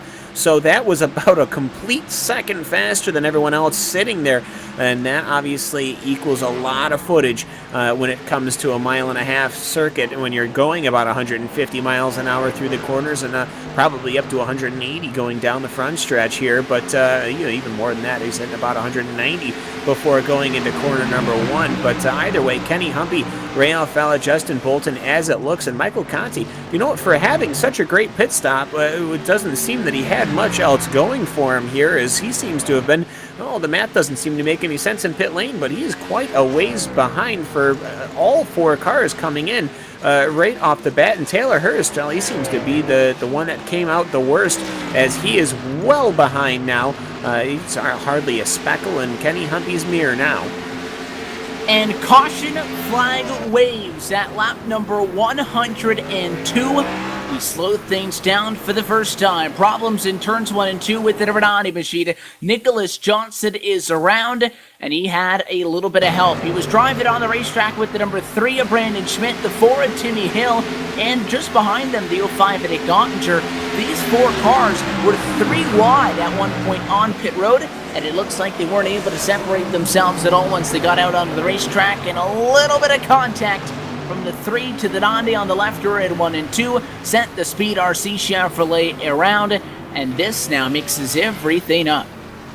Yeah, the 05 of Ottinger had to get on the binders a couple of times to try to avoid that number 90 and try to figure out which way he was going to go in that incident. Great job by the 05 to keep that thing without any damage through the incident between the 90 and the 3 and the 4. The pace car collects the field down the back straightaway.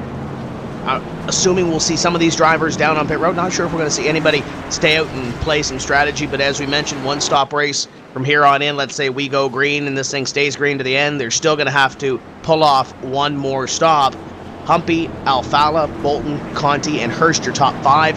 And it seems like, Evan, through the first 104 laps of this race, they have been the class of the field. Just a matter of who's going to come out on top, or if somebody else can shock these guys up in front.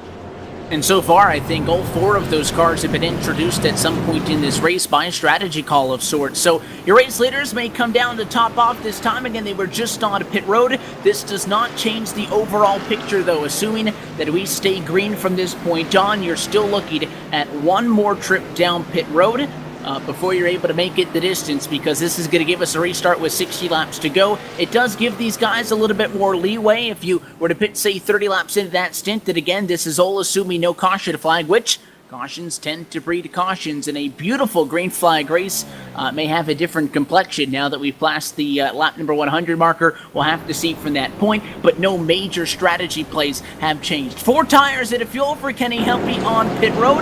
Maybe a couple of challenges with 2 tires from in the pack, but the race off of the pit lane going to retain the 58 machine up front. Second off of pit road, Brad Davies with the tire strategy call, and Alfala going to come off of pit road in third. We'll take this opportunity, take a yellow flag of our own. Step aside in a moment, back from the Kentucky Speedway. When we return, you're watching the 2016 NASCAR Peak Antifreeze Series powered by iRacing on RaceSpotTV.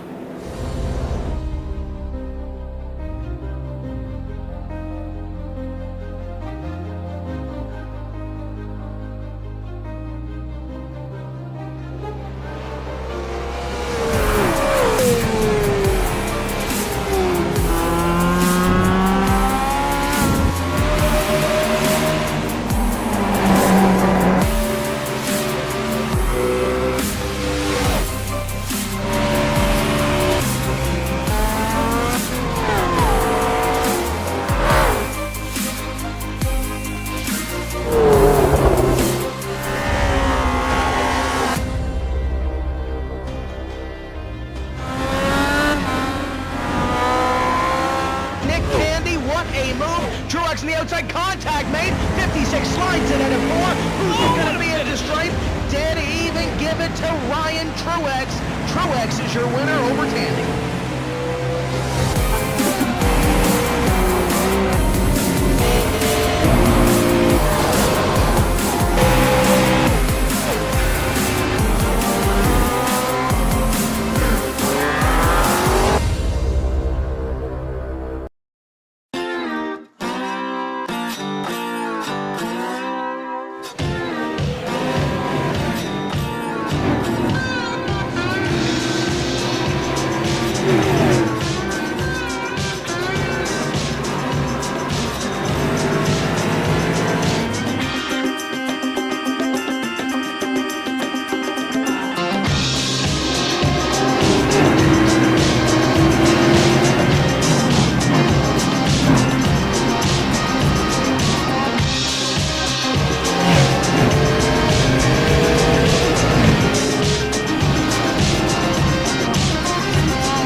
Welcome back live to Sparta, Kentucky. Tonight's coverage of the 2016 NASCAR Peak Antifreeze Series, as always, is powered by iRacing. Tyler Hudson to the race lead at lap number 107. The first caution flag of the night going to be extinguished this time around and going to leave us with 107 laps complete and 60 laps to go. Evan Pasoko, Cam Walsh, Jim Terry, topside with you at a RaceSpotTV broadcast tower. Race off of the pit lane to be said Kenny Humpy won that, which means Kenny Humpy won 11th position.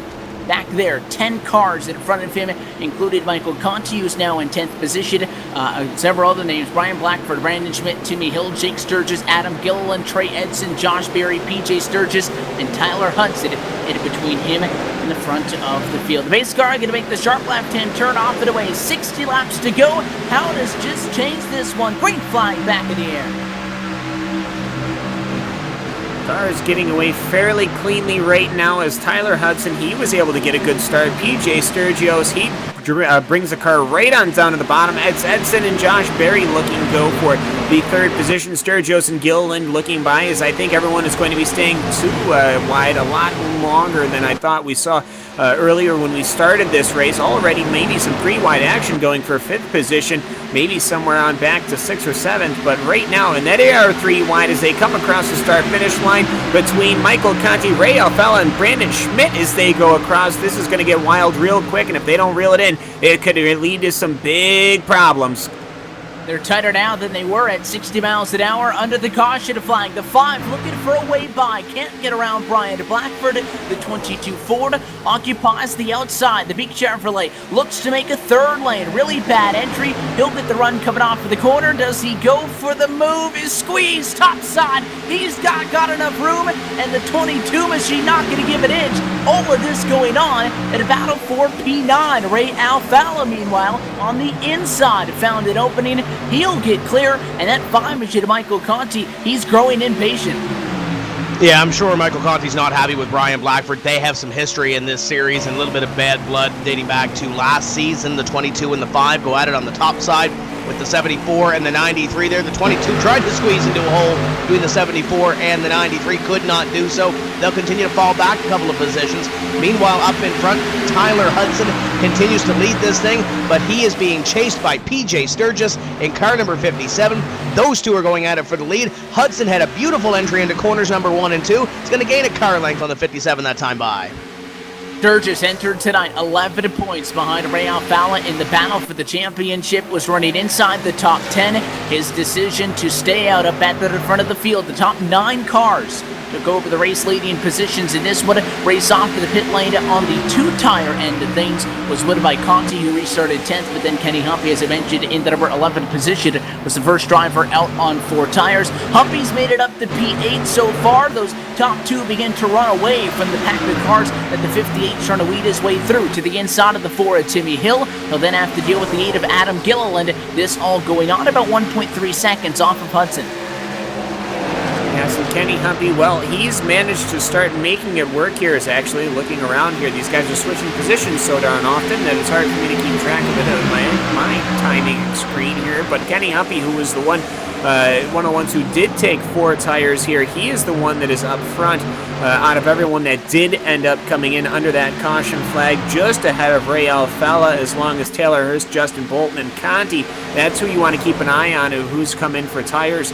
Now, Tim did say that Michael Conti did only get 2 tires, and, well, he got out ahead, but at what cost? He probably could have just stayed in, gotten 4, and maybe he wouldn't have gotten those 2 or 3 positions, but right now it just seems that Kenny Humpy and Ray Alfalla, those guys are slicing and dicing their way through this field, even though the cars that are just ahead of them, they only really have 3-4 laps on their tires before this green flag here, but you can already just see, Evan, what kind of a difference it's making. As Ray Alfalla, he seems to be the one making the moves right now, trying to slice and dice his way through this lap traffic, as Kenny Humpy will pick up the lap number 115 here, as the cars that went on pit road work their way through this front end traffic. Yeah, he and Humpy were lucky because they found themselves on the inside off of the restart, so they were able to really get after it. They lead the charge for the cars out of 4 tires, and here comes Taylor Hurst behind them, getting around Adam Gilliland for 8th, so 6, 7, and 8 for the drivers with fresh tires. And Tim, hindsight is 20/20, but with Michael Conti in the 5, the 2-tire decision gave him a faster race car than the cars in front of him, which would have been at positions 8 on up. But the issue is, he started only 1 row in front of the cars on 4 tires, and they jumped on him so quickly, he didn't have a time, really didn't get an opportunity of his own to battle with the cars in front. Instead, he went backwards. And we talked about these live crews and live spotters. It might have been Michael Conti thought, hey, maybe some of these guys behind me are going to do the 2-tire strategy as well. Caution flag will fly here on 116. Nope. Timmy Hill, problems with the number 4 Ford. He was running right around Michael Conti in turns 1 and 2. Got a little bit of a tap to the back end, courtesy of the 36 machine. Justin Bolton trying to find a way through, talking about fresh tires versus old. Good job of the 4. He hang on for so long And the problem was that he was trying to get that car back under control. The number 4 Machida, Timmy Hill, he got the front end of the car back down onto the apron, and it kind of snapped its way back up. And at a couple of racetracks, you can get away with spinning off of turn 2 and spin down to the very wide apron off of the racing surface. But you see such a very thin line between that yellow line and the inside of retaining wall. We were talking about the difficulties that presents when you're talking about pit stops. That there was really no opportunity for a caution to not come out there, and now for the second time on the night, we slowed things down. Now things begin to get interesting, because it's not a 60 lap to go restart with realistically 1 stop and a bound. All these guys that now stayed out can come down pit road this time, and you have to assume that Humpy, Alfalla, Hurst, and everybody else who took tires last time want fresh tires also. So the staying out call may be brilliant for Hudson, Sturgis, Berry, Sturgis, Edson, who run right now inside the top 5. Well, and we will see as cars will come down pit road. But for Timmy Hill, what a massive effort he put into that car. It doesn't seem like it was that aggressive of a hit. It was more of a tap, but it unsettled the car just enough. Once he started clipping that apron, there was really no helping it as it hooked up and went around. I almost thought it was Michael Conti there. Almost the same color blue, almost the same color number. But no, once you got a closer look, definitely Timmy Hill. And I was going to say for Timmy Hill, it was having a great turnaround when it comes to that, because he started in 37th, and then after all that work, all the strategy, and a little bit of luck that came in from that first caution, all went away, as he's actually pulling out of pit road right now, as well as just about everybody else. We'll re-rack them and stack them and see where people come along. And now those cars up front that were, for all intensive purposes, sitting ducks on that last run, they can now battle for this race win. I think it's a beautiful strategy call by Tyler Hudson and PJ Sturgis. Hudson in a position to battle for the race win, but also for PJ Sturgis again, had a good car, he mentioned, worked his way from 19th on the grid to the inside of the top 10, around 9th position. But this gives him an opportunity to really best Ray Alfalla if he can. The 2's going to be there. 2's going to be just as fast as he has been all night long, and these guys are going to be head-to-head just as they were last week and just as they have been for this entire 2016 championship. But by staying out and now coming down pit road and taking 4 tires, you're at no disadvantage. However, you have a couple other guys who have stayed out in front of them. Not going to really be a factor for the race, though. Nicholas Johnson is out there, so is Joey Israelson, and so is Tyler Hill. Those 3 drivers are all off at the lead lap. The 9 will go from 1 lap down to the tail end of the lead lap by staying out. So we're still going to have 38 cars on the lead lap for this restart. The interesting thing about this will be, not only are we going to see more caution flags, because that can just come down to how hard are these guys willing to go at each other on the racetrack and battling for the race win, but now if we go green from this point on, 47 or so laps to go when the green flag drops once again, you can go that distance on fuel. But we obviously have seen tonight that the tires are of utmost importance, and really nobody has wanted to go, with the exception of a few outliers early, more than 35 laps. So if we do go green, hypothetically, you can look at this and think, is staying out for that going to be enough? And if you come down pit road at 30 laps into this stint, you're looking at a 17-lap discrepancy for that second half. Is 17 laps enough on fresh tires to catch somebody who might stay out? That could be a big call if that situation comes up. I'm sure you're going to see some differing strategies if we do stay green. If it's a 47-lap run, you might see some guys do a 20-lap, come down pit road and run the final 27 out. You're probably going to see somebody near the back of the field that might not be anywhere near the front, and we've seen it before out of a guy like Andrew Fayash III, who stays out and ends up, getting a top 5, maybe a top 10 on fuel strategy. Look at a guy like Alex Warren, who sits back in position number 29. Some of those drivers back outside the top 25. If this thing goes green to the end, you might very well see them go the distance to try to better what their position currently is now. You mentioned Tyler Hudson and PJ Sturgis as his field doubles up. Josh Berry, Jake Sturgis, and even the 1 car at Trey Edson. And I think Trey Edson, even Adam Gilliland sitting back in position number 10. Haven't talked a whole lot about those guys all night long, especially the 1 and the 8. Aftermath has struggled a little bit this season. If they can come out of here with a top 10 run, I think it's going to be more of a win for them, especially the 1 and the 8, who have struggled all season long and are fighting to stay in the top 30 in this series. Couple of other guys who have really got the upper hand from all of this. Dylan Duvall, Ryan Lowe, a little bit deeper in the pack, started 34th and 39th. They run 13th and 14th on the racetrack right now. So Tyler Hudson and PJ Sturgis on row number 1. Josh Berry and Jake Sturgis behind on row 2. Taylor Hurst and Trey Edson to be 5 and 6. Ray Alfala and Kenny Humpy 7 and 8. Michael Conti and Adam Gilliland 9 and 10. Could it be for the final time tonight? Pace car back down and away once again. We head into the restart box. American Ethanol, green flag waves. Hudson gets the jump on the inside to turn 1. Big problems behind.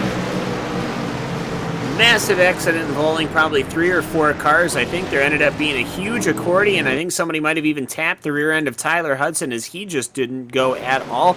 And once that accordion reached the rear end of this pack, all sorts of badness came aloof. And I think I'm trying to figure out just who seemed to be the start of this. I almost wonder if that was Brian Blackford. Yes, it was. As he held it up, he was tapped from behind by Alan Bowes. Contact on the restart. It comes to be expected. Again, the Owatawashid in control of the restart. You take a second look at a RaceSpotTV replay there.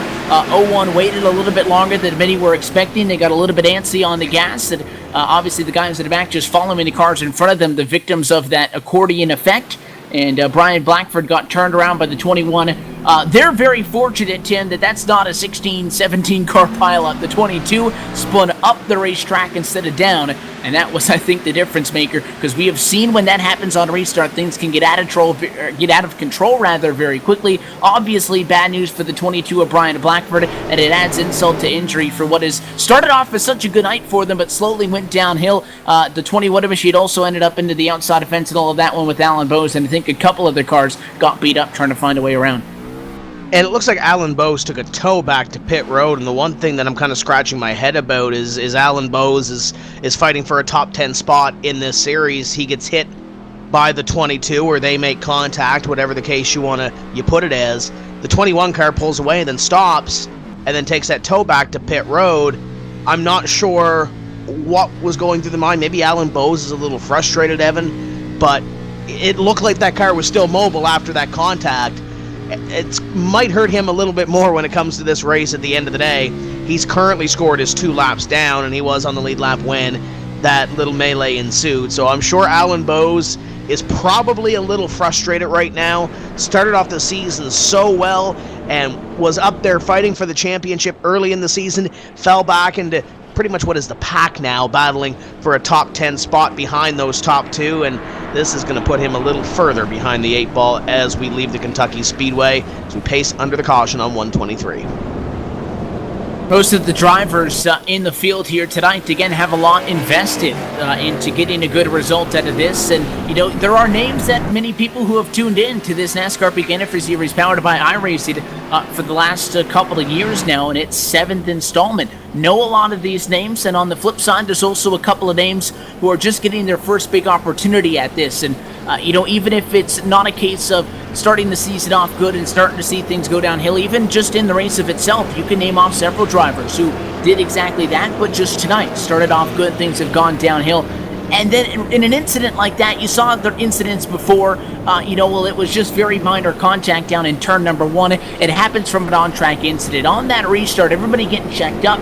That one just happened to happen back on row number 7 or 8. It could have happened to the guys up on row 3. It could have happened to the guys back on row number 13.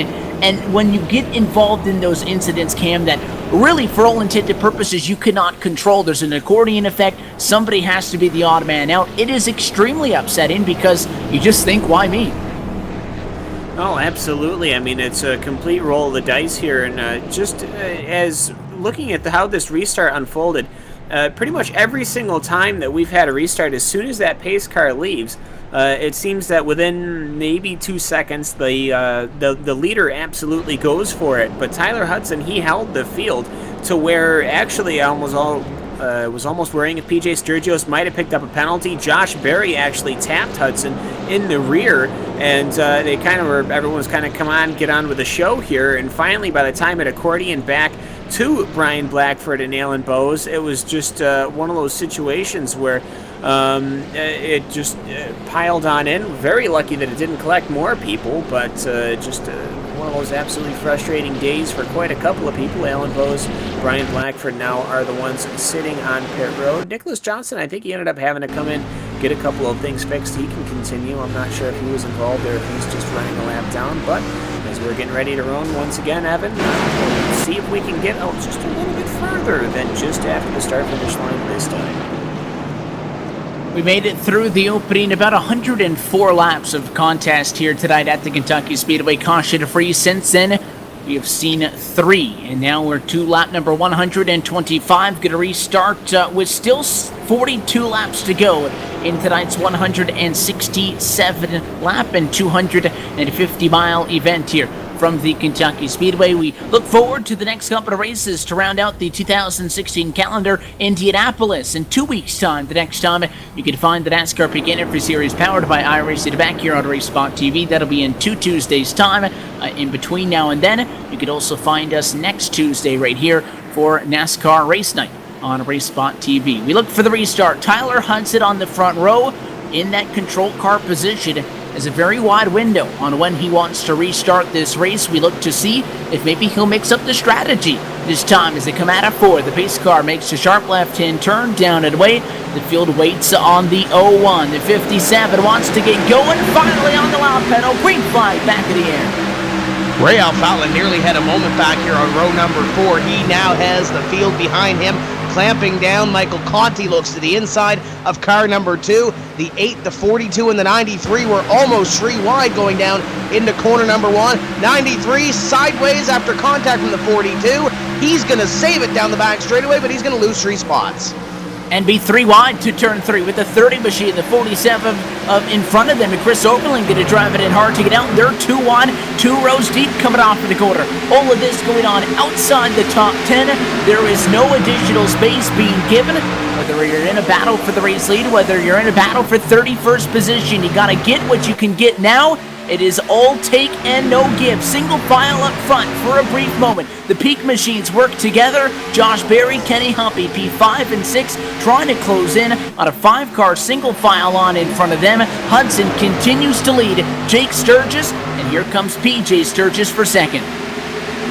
Yes, and Tyler Hudson almost a bit naughty there. He held that about as long as he could. He knew that nobody else could go ahead of him. And once everyone had jumped, not once but twice, did he finally get going. I think he ended up getting rear-ended again, probably 2 or 3 times, little bumps, to get that car moving as the rest of the field is really ready to go. We were almost towards the start-finish line by the time the green flag waved out, and so ultimately we had almost the exact same incident happen once again. A lot of people ended up having to make maneuvers to try and avoid possibly picking up the eye of the race officials and picking up a black flag. But overall, though, we've thankfully had a very clean start, and Tyler Hudson, well, he's still up front. Jake Sturgios with PJ Sturgios right up front with the 2 Peak boys in 4th and 5th.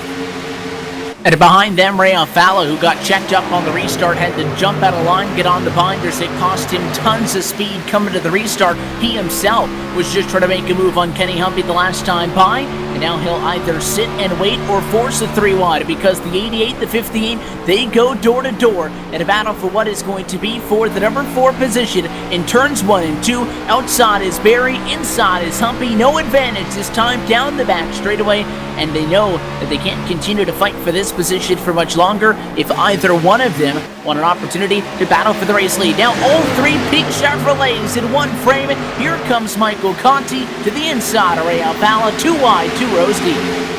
Yeah, I was going to say the advantage might be to that black 2 car as Ray Alfala sees those 2 Peak Chevrolets side by side. Closed in on the battle, but so did Michael Conti. Conti to the inside of car number 88 of Josh Berry as they'll go toe-to-toe. At a corner number 2, they'll drag race down the back, and here comes Alfala pulling even one more time with car number 5. 42 a part of this battle. He's bringing Trey Edson into the picture as well. Nice little 6-car battle for position number 4 on back. It's led now by Kenny Humpy in car number 58 as he'll come by the stripe this time and have that spot. Duval underneath car number 1 as they continue on. Taylor Hurst lost connection to the server. He was running in position number 4 at the time. Tough break for car number 74 after running in the top 5 all night long. We talked about Corey Vincent, who had an issue like that earlier on in this race, was at one point running in third. Well, at that time, the car in front of him in second was Taylor Hurst. So the cars that your at-time pole sitter and race leader earlier in this, what Ray Alfalla was battling with inside of the first 20 laps, are no longer in this race, but he's found many new challenges to have to deal with. He was able to fend off Michael Conti. Now he needs to get around Josh Berry. Talk about where did he come from. Kenny Humpy was in this battle for the last 50-some-odd laps, but Josh Berry, who started in 10th, was underneath the radar and is now in a position that Ray Alfalla wants. In front of him, Kenny Humpy on the charge, looking for a top 3 spot to the inside of PJ Sturgis, who is yet to make a move on brother Jake Sturgis in second. Your top 4 within 0.2 of a second. Well, just about, 33 laps to go as a whole here at Kentucky Speedway. It's been a barnstormer up until we got these caution flags, and now we're going to see how this develops. Quite a few people taking advantage of it, including Tyler Hudson and Jake Sturgios, as Kenny Humpy moves to the inside of PJ Sturgios. I think these guys are really starting to flex their muscle here, allowing their cars to really show exactly what they have on these new tires. As PJ Sturgios, he's fighting back hard on the outside. It's been a long 134 laps as the rubber has been laid down, so it's Sturgios on the outside, Humpy on the inside, and then you've got Ray Alfalla, who just had the nose taken out from him by Josh Berry. He came down. Alfalla had a back out of that, and then Michael Conti, I think, is waiting, but also, you never know who else could come involved. Dylan Duval is right there as well, and as it stands, Adam Gilliland, he has Taylor Hurst on the inside, but Hurst is going to be quite a couple of laps down, though, on new tires, as I'm sure we'll see him cut through this field, Evan. But right now, as it stands, Tyler D. Hudson, Jake Sturgios, and PJ Sturgios is Kenny Humpy on the inside. You almost want to just kick your feet up and watch this, because this is good stuff inside of the top 10. The 58 still door-to-door with PJ Sturgis. The 57 knows that that's a very important position. Not only does he not want to lose third, but only a couple of car lengths behind him is Ray Alfalla. And if you exclude the conversation and battle for the race win tonight, you also have to look at those two cars, whether they were this close to each other right where they are now, or whether they were 5 seconds behind us outside the top 20. That's a big difference. 11-point the gap in favor of Ray Alfalla in the championship into tonight. Who's going to go up? Who's going to go down in that battle? Those two drivers are now nose to tail coming off of turn 2. All of that peak blue is on the inside lane. Humpy looking to get that spot just about clear to turn number 3. He's got the 5 of Michael Conti wheeling his way through on the inside. 58 machine going to move into third. Conti slides up off of 4 to take the number 4 spot, and a crossover from Sturgis. Sturgis going to go back to the inside and try to take position number 4 away. Ray Alfalla licking his chops as well. And oh, by the way, here comes the 88 of Berry back into the fray. He looked to the inside of the 2 car. They're 1 and 2 that time, nothing doing at a corner number 2, and then the 42 of Dylan Duval will get that run at a corner number 2 to the inside. He goes in the peak Chevy of Josh Berry. They'll go side by side, and your 2 championship contenders going at it toe-to-toe as well. Watch Taylor Hurst here. He is on fresh tires. Try to cut through here and get at least one of his laps back. Is that Justin Bolton peeling off the racetrack? Bolton peeling off from position number 11. He'll come down into pit road on lap 138. Bolton possibly short pitting here, thinking this thing is going to go green the rest of the way. We'll see what happens as we battle for a second.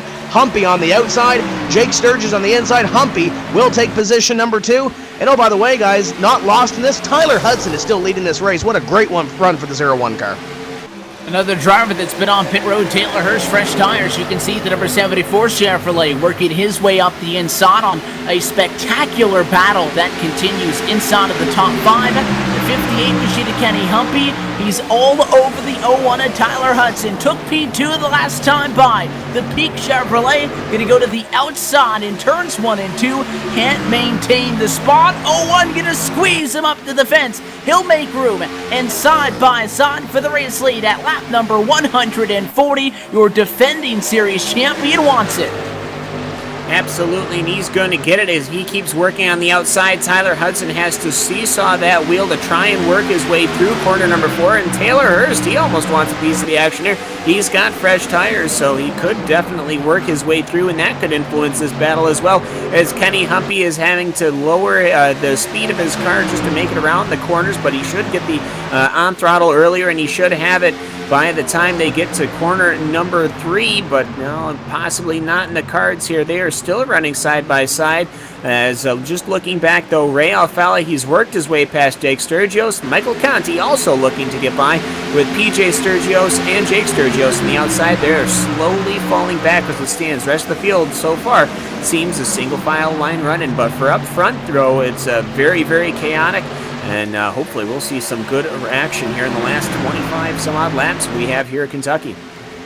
Your 2013 NASCAR Peak Antifreeze Series, powered by iRacing champion, falls to P2. And your 2015 NASCAR Peak Antifreeze Series, powered by iRacing champion, goes to the number 1 spot. Those are two of the best on the sim, getting the job done. Kenny Humpy, too strong on the outside. The inside was good enough in 1 and 2 for Tyler Hudson to fight back a couple of times. No chance in 3 and 4. And now you see a very cautious Taylor Hurst again. Multiple laps down, scored in the 37th position, but on better tires, trying to work his way through. Did a very good thing, Tim, caught up to these guys when they were side by side for the race lead. He let them battle it out, and now he's just trying to really tiptoe his way through and not be a factor. And he is 6 laps down right now as he'll go to the inside of Humpy. I'm sure Humpy spotter keeping him abreast of where Taylor Hurst is in the scoring scheme of things, and he is battling with Israelson on the same lap. Now not anymore, because he is 5 laps down compared to the 66's 6 laps down. See what he can do here in these remaining laps. And he's hoping somebody falls out, maybe a wreck will happen, and he'll gain a couple more spots in the grand scheme of things. Meanwhile, up in front, it continues to be 4 former series champions, Humpy, Hudson, Alfala, and Conti, leading the field. The first driver to have not won a championship in this series is sitting position number 5, and it's Dylan Duval. The Canadian has worked his way up to position number 5 and looks at Conti to the inside for position number 4. Those cautions in the midway point of this race, Evan, put that 42 car up to position inside the top 10, and now he's looking for the 4th place spot. Duval is up on the wheel. Yeah, he was up front earlier, but again, that was on the basis of strategy. Those yellow flags put him in a good position. He started in 34th. He runs P5 right now, and he wants to get P4 away from the 5 of Michael Conti. Going to take a look to the inside once again. Even behind them, Ryan Lowe, quick note, started 39. He runs in 9th position right now and is the biggest mover on the racetrack with a 30 position net gain since the green flag wave, now 146 laps ago. Duval on the inside, can't get clear that time. The 5 going to have the upper hand when they head down to turns 3 and 4 on the outside of the racetrack. All of this going on as Ray Alfala in 3rd tries to catch up to Tyler Hudson. He's got to do so sooner than later if he wants to track down Kenny Humpy, the 58, trying to close in on a 3rd win. That outside line just seems to be closing up just enough on the start-finish straight to where Michael Conti has to back out. He might try and shift it. He actually gives the 41 a little bit of a bump going in through 1 and 2 and might be trying to set him up to go to the inside through 3 and 4, but Conti's a little late on the throttle.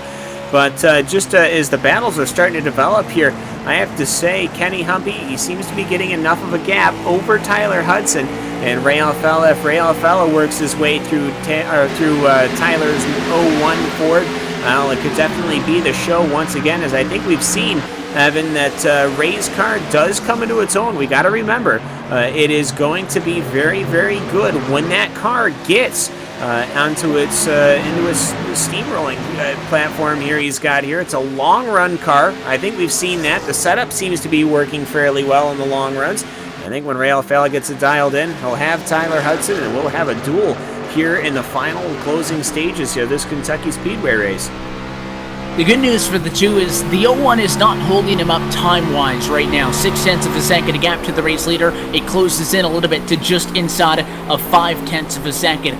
Once Tyler Hudson in the 01 machine, though, starts to cost Ray Alfala time, that's when you have to be concerned. But the 01 machine is not looking at this as, I just need to hang on to second and finish P2. He still thinks he can win this race, and in fact, he closed in on Kenny Humpy the last time around.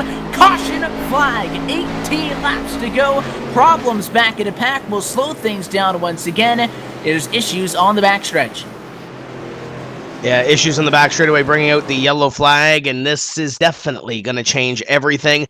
See the 66 car slow going into corner number 3. That could very well have been the reason for this yellow flag, as We talked about the 66 car being a few laps down, and it looks like he and the 51 at T-Loff had a little bit of an issue going down into corners number 1 and 2.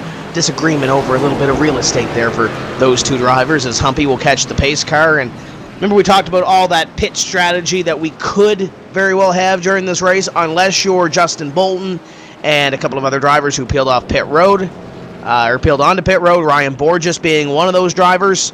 That strategy is all out the window, and for Justin Bolton, Ryan Borges, a couple of other drivers in the back, you're going to hope everybody pits in front of you so you can get away, Brandon. So again, an issue down in turns 1 and 2 brings out the yellow, and again, your leaders had gotten inside of 20 to go, so there was no question that they weren't going to be coming down pit road. Now that you come down pit road, do you take 2 tires? Just when you thought we had everything figured out, we get to do it again, and you saw that last restart. Yeah, that's going to happen again inside of 20 laps to go. Race leaders on pit road. Humpy leads Hudson, Alfala, Duval, and Conti into the box. The 58 of Kenny Humpy stops in pit stall number 16. Hudson just behind him in number 17. Ray Alfala, much longer of a journey down pit road to the number 1 pit stall reserved for your pole sitter. Right side tires going up by the race leaders. Left sides, 4 tires gas to go. Humpy get a race off of pit road. Ray Alfala being serviced. Can he challenge for the number 1 spot? Drag race off, not enough. Alfala will go to P2. Hudson will be P3. Great pit run from everybody there involved. Kenny Humpy and Ray Alfala had the exact same pit lane time at a 41.5 seconds total entry to exit, so no competition there. It'll go to Kenny Humpy as, well, Tyler Hudson, he's got some new boots. Dylan Duval, though, he is now going to be up into the 4th position with Michael Conti following behind now in 6th, so perhaps Dylan Duval can make a late race charge in that number 42 Chevrolet. Maybe he can claim some glory here at the Kentucky Speedway, but, well, it's going to be it's going to be fun, Evan. Everyone is going to get ready for the shootout, and it is going to get very, very involved very quickly, as I think we can say this track has fully rubbered in now. What a difference from the first 104 laps, where this race was a very calm and methodical one, with strategy here and there every 30 or so laps, has become an absolute free-for-all. No doubt 4 tires was the call. Nobody, I don't think, brave enough to make a difference on that one. Kenny Humpy going to be scored as your race leader. The only drivers in front of the guys up front are lap machines, with Nicholas Johnson, Alan Bose, Ryan Borges, and Joeyus Railstead all looking for wave rounds before we go back under green flag racing conditions.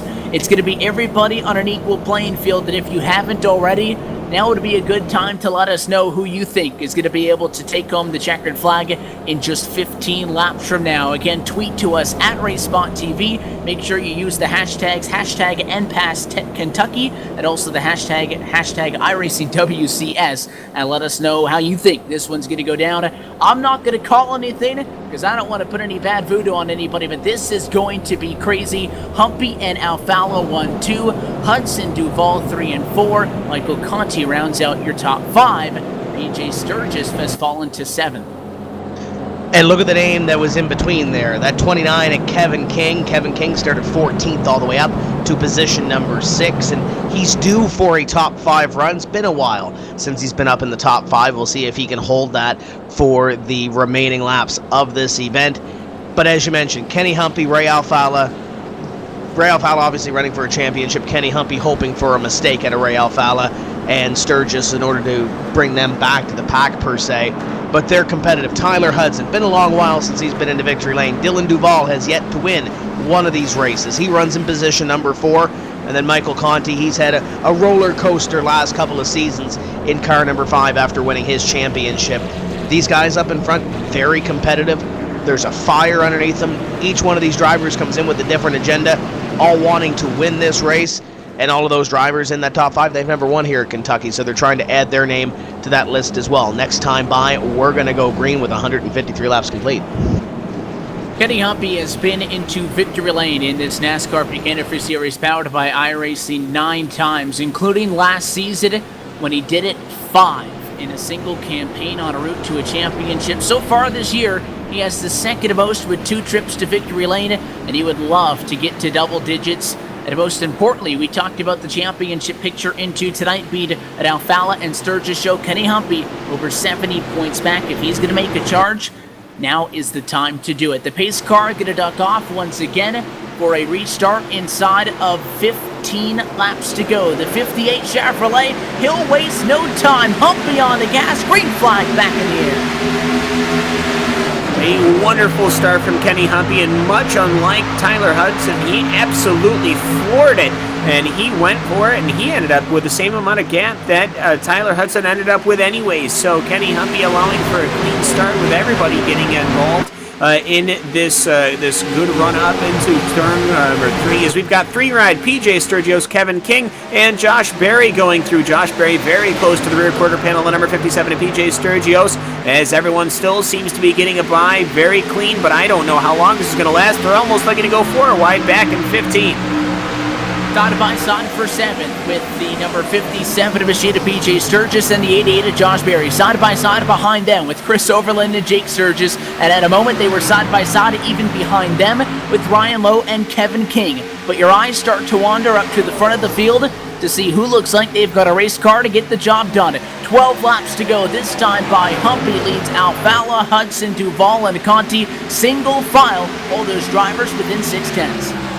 Alfala hopped up to that second groove through 3 and 4 to try to gain a little bit on Kenny Humpy, and it looked like he did that time by. It's now a car length in between those top 2 drivers, with Tyler Hudson hanging out in position number 3. Ray Alfala keeping the 58 car in sight, but he's got to step up his game if he wants to try to make a move on car number 58 in these remaining 12 laps of this race. And there goes Alfala again, up to that second groove through 3 and 4. Kenny Humpy using a little bit lower groove through that corner. Looks like Ray Alfala might have something figured out there, because it looked like he gained a little bit of time through 3 and 4. Looks like Kenny Humpy just a wee bit better through this portion here through 1 and 2. Alfala sucks up tight going down into corner number 1, and Kenny Humpy will try to get a little run into corner number 2 and gain back a little bit of that advantage. Battle for the race lead. Going to come down to this one. It's going to be 10 laps to go to decide it. Kenny Humpy has the advantage. Ray Alfala, the one who's going to have to chase, and he's going to have to be the one to get creative. We know that Ray Alfala, well, he leads the championship standings, and well, he has just a 4-position advantage back to PJ Sturgis in the number 6 spot, that he wants to put that car into victory lane. He does have a trip to victory lane on the year, but PJ Sturgis has 3. Kenny Humpy has 2, and he could be 9 laps away from a 3rd. Ray Alfala does not want to be bested in the win category, and the 2 machine is not going to give this one up. It could come down to the wire. 58 has looked good, though, the last few times around. Oh, it absolutely has, but we know Alfala's car is going to be a longer running car, and they should be green, hopefully all the way up to the end here, which means that it'll allow Ray Alfala's car some time to settle in here, as Kenny Humpy ran a 31.666. So Ray Alfala is 31.709, so just slightly faster than Kenny Humpy right now. So hopefully, though, we will at least have something develop here, as it seems that Humpy and Alfala is able to break away from Tyler Hudson running in position number 3, with Dylan Duval in 4th and Michael Conti in 5th. PJ Sturgios in 6th, and you've got about a 10-15 car gap between Sturgios and Josh Berry. So seems that we've got our final runners right now, and let's just see what they can do with their cars in the closing stage of this race. Duval falls to about 9/10 of a second off, and he's going to have to hang on to that top 3, and he's going to have to make the 42 Chevrolet wide, because Michael Conti was all over him. The 57 of PJ Sturgis just there as well, and there are battles continuing on just outside the top 10 for 15th, 20th position on back, but you have to watch these intervals. Caution! With 161 laps complete, and at just 7 laps to go. Problems with the number 44 machine back in the pack. Logan Clampett, heavily damaged in the NASCAR Chevrolet, went for a little bit of a ride coming off of turn number 2, and the car split it out coming off of the turn. Could have been a lot worse. I think the damage on board actually came from previous contact. He doesn't get into the inside or the outside fence, but there is some damage on the back of that car, which may and could have easily come from all the contact we saw coming off of the restarts. So Clampett spins behind the guys up front, and this basically puts a 2 or 3 lap to go restart on a tee for us. Yeah, well, he lost the number 44 just coming off of turn number 2. We've seen that happen quite a couple of times where people are coming off of 2. Either they just get loose or they get a little too close to that wall and react to it. The car just gets lost there. We've seen the replay a couple of times of the 44 Chevrolet. So, anyways, he gets himself looped back around here. And now, well, this is going to be interesting as you've got Kenny Humpy. He's going to be up front with Ray Alfella on the outside. Once again, Dylan Duval, a second chance here of redemption with Michael Conti. So, Evan, well, it'll be definitely an interesting run to the finish. It's, well, I think we've had this happen a couple of times. Let's see how this one ends up. It never ceases to amaze me, I think, when we look at the way these races go out. This race has had a little bit of everything that we've seen so far this season. We've seen races with a nature like this, where you do see a fair amount of caution flags, and these guys just go at each other's throats on the restarts. And then you've also seen races that go green for a good amount of time. Races where the race win is determined based on strategy. In this one, the strategy aspect put these guys in a position to battle for the race win. Kenny Humpy, strategy got him in a position to battle for the race win. Same with Dylan Duval and company. And then they have names like Ray Alfalla and Michael Conti, who started up inside the top 10 and have just had fast race cars. And then you get cautions late and giving it to these guys on what's going to be the fourth late race restart, you can say here late. Nobody came down pit road the last time by. Everybody knows track position as at an absolute premium, if you will. The biggest thing to look at here is this time by going to be 5 laps to go, Tim. A caution flag off with this restart will end this race immediately. And we don't even know if we're going to get much more than a 1 lap to go shootout. So you have to give it everything you can. And I think the biggest thing for Kenny Humpy is to just get as far away in turn 1 as possible, because they have shown tonight that in the middle of the pack they have been very unfriendly to each other in regards to battling for track position and at times battling for the same pieces of real estate. And there's a good chance you don't make it much more than a couple hundred feet. Yeah, Kenny Humpy's going to have to be on it. He was on that last restart. If you saw that last restart, he got shot out of a cannon. He's going to control this thing, and Kenny Humpy pretty much controls his own destiny. Ray Alfalla in car number 2, gonna have to try to keep up with him on that outside line. I like the 42's chances. Keep in mind, the 58, the 42, they're teammates. I'm sure they're working together. I'm sure Kenny Humpy's spotter and team are working with the 42 spotter, Nick Neben, and trying to figure out when they are going to fire. If that's the case, the 42 car could very well have a shot at second. And I know they're teammates, Evan, but if you get the 58 and the 42 far enough away from the 2, the 5, the 57, all those guys back there, do you potentially think the 42 might try to win this race and possibly try to get by the 58, maybe have to use a little bit of the bumper to get there?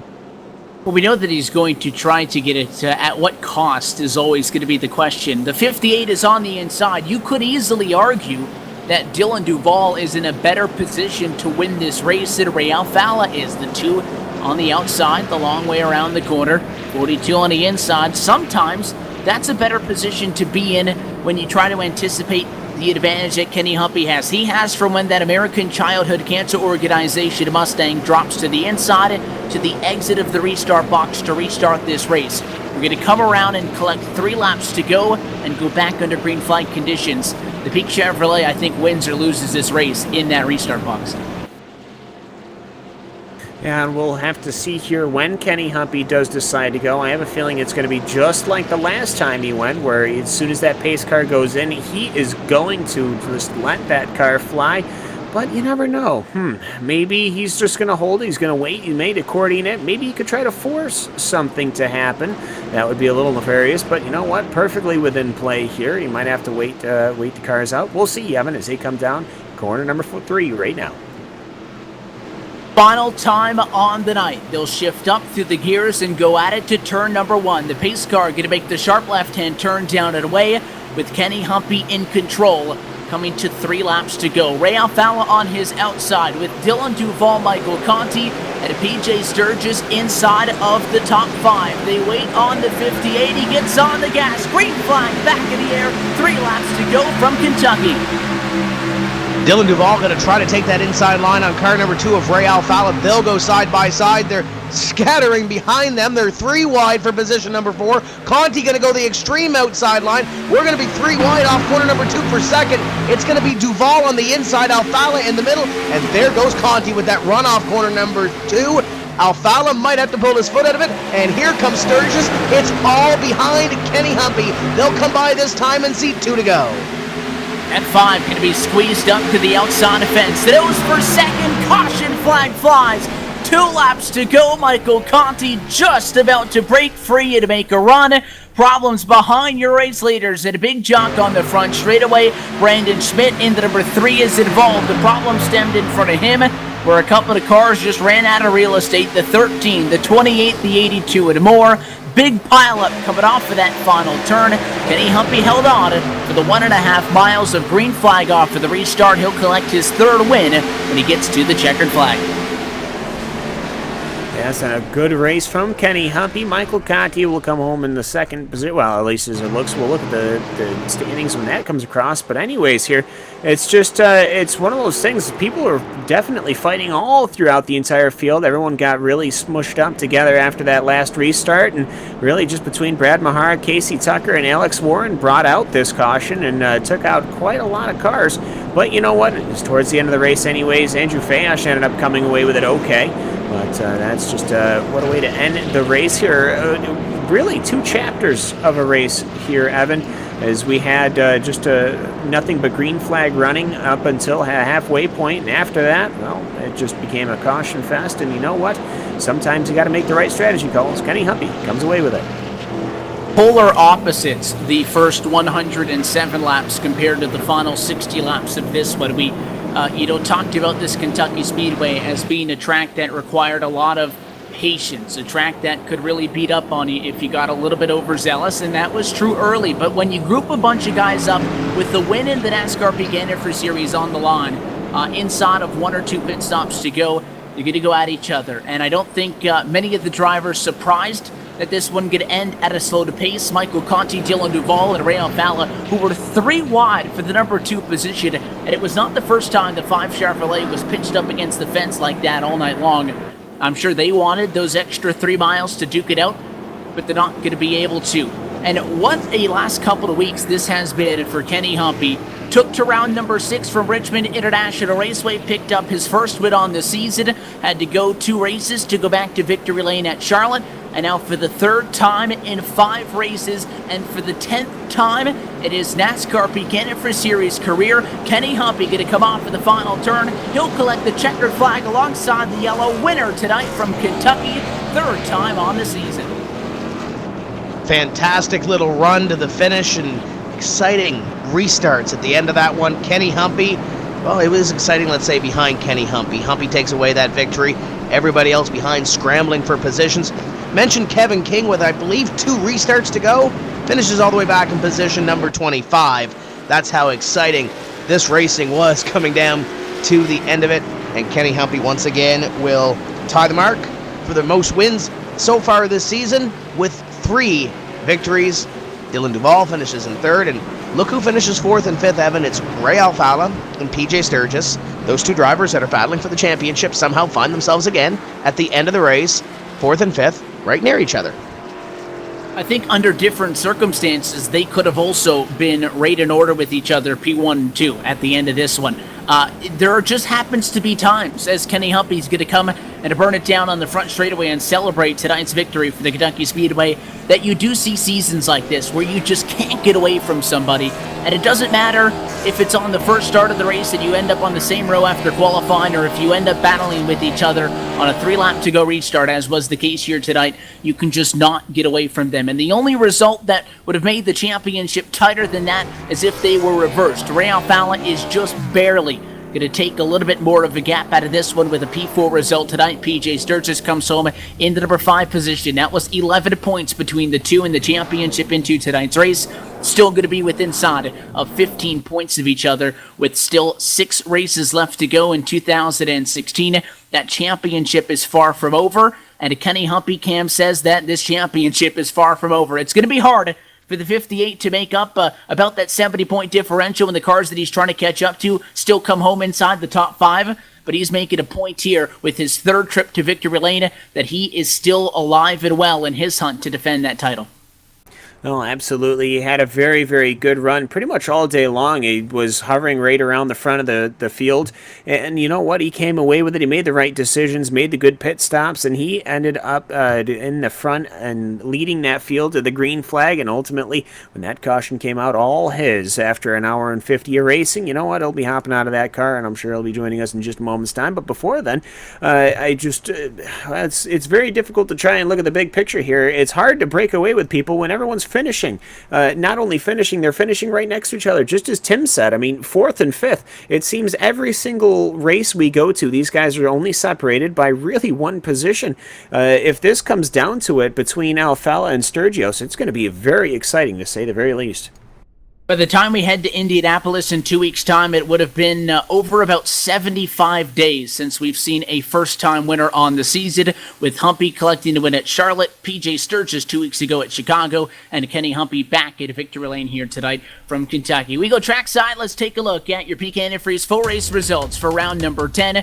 Kenny Humpy, who started in the number 16 position, again collects his 10th career NASCAR Peak Antifreeze Series win here tonight and third on the season, taking home the checkered flag after a wild last 60 laps as a total, but especially after that wild 3-lap to go restart. Michael Conti going to have to settle for P2 tonight. Dylan Duval, a spectacular resurgence from 34th position to pass 31 cars. Strategy helped a little bit. A timely caution flagged, absolutely, but a beautiful drive of the 42 to come home in third. Just behind him, your pole sitter, a fast car as always. Ray Alfala comes home inside the top 5 tonight. He bests his championship rival, PJ Sturgis, by 1 position to 57, who looked very uncertain when we started this race back on lap number 1, back in 19th position to the inside of row 10. He'll end up inside of the top 5 as well. A good result for the peak entry of Josh Berry. The 88 also storms up late to come home into number 6 spot. Chris Overland, quiet for a lot of it, but another good result. Started second, comes home into number 7 spot. Behind him, Ryan Lowe from 39th to 8th position to come home inside of the top 10. Jake Sturgis just behind him in 9th, and Adam Gilliland rounds out your top 10. Nick Ottinger coming away with it in 11th position. He had a very good move stopping his car at our first caution and preventing a further incident. He went from 29th to 11th because of that, and now 11th position is not a bad finishing at all. Trey Edson, he'll come away in at 12th. Brad Davies in 13th. Timmy Hill from 37th all the way up to 14th. Cody Bias, he will come home in 15th. Matt Busa in 16th position. Mitchell Hunt 17th. Byron Daly will finish in the 18th position, and Justin Bolton, what could have been finished in 19th position, with Michael J. Johnson rounding out your top 20. Position number 21 this evening belonged to Dylan C. Jones. 22nd is T-Loff in car number 51 after a late incident in this race. Andrew Fash, the third, comes home in 23rd position. Robin Williams, 24th. Kevin King comes back to 25th position. Logan Clamp at 26th. David Rattler, 27th. Nick Johnston, after being a lap down midway through this race, was 28th. 29th was Thomas Davis, completing your drivers on the lead lap, the 32 of Ryan Borges. And to round out the field here tonight, you continue to look down the running order. The first driver off of the lead lap, Brandon Schmidt, comes home in 31st. 32nd for Alex Warren tonight. Casey Tucker, 33rd. 34th for Brad Mahar. And Tyler Hill comes home P35. 36th position for Joey Israelson. Taylor Hurst behind in 37th. 38th for Tyler Hudson after what easily could have been a race again, depending on circumstances that could have ended him in victory lane. Instead, an issue late in this one takes him out of the server, 9 laps down with a P38 result. Alan Bose behind him in 39th. Ryan Blackford in 40th position, and a top 5 qualifier in Corey Vincent comes home in 41st position. There are more drivers that started inside the top 10 that come home in the bottom 5 positions that come home inside of the top 10 itself. But it's all said and done. Kenny Humpy, he's torn the back tires off of his number 58 machine, though. Third win on the season, and he burned it down here at the Kentucky Speedway in celebration. We'll talk with him in just a moment. We'll talk with the rest of your top finishers, get you set for the next race in 2 weeks' time when we go racing for the 11th race on this 2016 calendar from the Indianapolis Motor Speedway. All of that and more. The RaceSpotTV post-race show is next. You're watching the 2016 NASCAR Peak Antifreeze Series powered by iRacing.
Back live from the Kentucky Speedway, the dust has settled and the discarded sheet metal has been cleared away, and the Kentucky Speedway once again will sit quiet until the series will return in 2017 for what would be a 6th time on the calendar. Wild result tonight to our Kentucky 250, the 10th race on this 2016 NASCAR Peak Entry Series powered by iRacing Championship is now behind us, and we look forward to 6 races to go in the championship. Evan Pasoko, Cam Walsh, Tim Terry, Top Squad with you. Want to welcome you into the RaceSpotTV post-race show after what has been an absolutely crazy one. And I could ask you guys again some thoughts, but again, I think the action on track spoke for itself. What a wild and seemingly fitting to this 2016, how we've seen it all year long so far. Great racing, and yet completely unpredictable, and that puts another one behind us. We're starting to run out of time for a couple of guys who sit below the top 2 in the championship to make a push at a title fight of their own. But the man of the hour, Kenny Humpy, gets the job done tonight and starting to look like, well, what we saw that machine do back in 2015. His spectacular run continues. 3rd win on the season for the driver of the number 58 machine, caught up with the driver down in victory lane tonight for the Kentucky Speedway. Kenny Humpy, a spectacular result when it is all said and done. Started in 16th, goes home with the win. Caught it with him now. Kenny, congratulations. 10th career NASCAR Peak Entry Series powered by iRacing win. 3rd one on the season. And they made you work for this one. From 16th up front, holding them off on multiple late race restarts. How'd you do it? Yeah, Cody Bias and everybody, built a great setup this week. I didn't really get to help too much because I was out of town, but, those guys did an awesome job once again. They do it, pretty much every week. They pretty much get setups that are, race winners every week. And, started probably, kind of mid-pack there and was able to just kind of work my way towards the front there on a long run, and where we seemed to be really good again tonight, which is, where away we've been. And, had a little look far away there with, I think it was like 18 to go because we were going to be short on gas and have to pit there. Hadn't that caution came out. And, was able to get through those final last few restarts with Ray, racing me hard. And congrats to him. He had a nice run, and Dylan Duvall as well, and everybody in the top 5 there. But, just able to come away with the win. We spent the first 100 and some odd laps before we saw the first caution flag on the night. As you guys went through it to that point, 3 different cycles of green flag service, talking about whose cars looked really good on the long end of a run, and talking about people maybe short pitting by 3 or 4 laps, seeing how that would affect them over the course of the next 33 laps till the next time they came down pit road. And then all of a sudden you go from a situation where having a good car on a long run is beneficial to ending this race where it requires very short and abrupt starts and stops with all those restarts late. For you guys, methodically picking your way through the field, you look at the numbers like that, 16-1, and you would assume that the car was really good on the long run. Do you think that maybe having a better balance of the two, not blowing everybody outright on speed in those first 100 laps, maybe allowed you to have that good car still on the short run, and you were able to hang on there late when it mattered? Because it is 2 extreme differences when you look at those first 100 laps compared to the final 67 or so.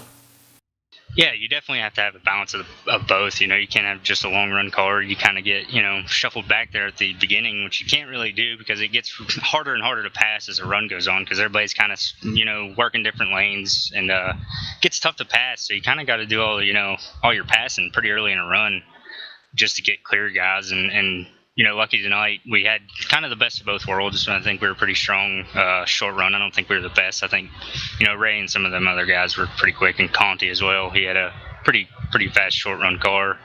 But yeah, we definitely had the balance tonight that paid off. And some weeks you hit it like that, and other weeks you only got one end. So luckily tonight we were able to just have enough to bring home the win there in that last few restarts there. The topic of conversation, I think, still going forward is going to be the battle between Ray Alfalla and PJ Sturgis. They come home 4-5 tonight. They sit 1-2 in the championship. You're not going to let those guys get away any more than they can. You entered tonight 3rd in the championship. It is a substantial gap, though. You're able to break away from the tie you had into tonight with Jake Sturgis for 3rd overall in the championship. It is still an uphill battle, though, with 6 races to go. How do you assess where you guys are sitting, especially now that it looks like you guys are on a roll with your 3rd win, looking forward with 6 to go? Yeah, I think really just got to do what we did tonight pretty much every week, that we can here leading up to the end, and, maybe hope for a little bit of bad luck. I hate to wish bad luck up on anybody, but, that's pretty much what it's going to take. Those guys have been, on a point this whole year, Ray and PJ, and they've ran an awesome season, and I'd hate for them to have any bad luck, but that's pretty much what it's going to come down to. And if we can just go out and win races and have some fun, I definitely wouldn't mind that either. You become the third name to hit double-digit trips to victory lane in this series, joining Ray Alfalla and Nick Ottinger with your 10th tonight. That has to mean a lot to you. Yeah, it's definitely a special one, and I have to say this because I have to dedicate it to my grandmother, who we lost. She lost her battle with lung cancer over the weekend, so this one's for her. And then, like I said, it's a special win. To win 10 of these things, it's hard to win one. So to be able to win 10 and be up there with the likes of Ray and a few other guys who've been able to do it is awesome. And hopefully we can continue to add to that total as the year kind of goes on here. A very fitting result for you and the team here this weekend. Kenny, your thoughts are with you and your family. You get the job done tonight, and you're going to give them hell. We know that, and we look forward to seeing what you and that team can do through the next 6 weeks based on what we've seen so far through 10 so far this season. Before we let you go, I want to give you one more chance. The sponsors, the shout-outs, who makes it happen for you? Yeah, everybody on the team who makes it happen. All the guys, man, they do such a great job. Chad Lawton spotting for me, kind of giving me lap times and telling me where I should be on the track. He does an awesome job.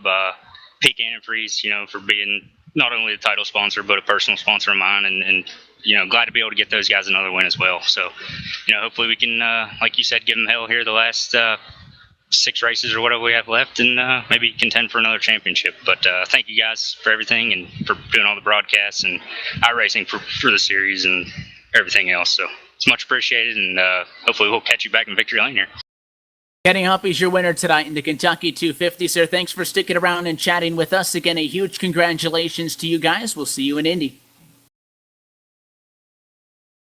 That is tonight's winner. Kenny Humpy gets the job done. I believe going to pass things down to P2 tonight. Michael Conti with another good result. Caught up trackside with him is Cam Walsh.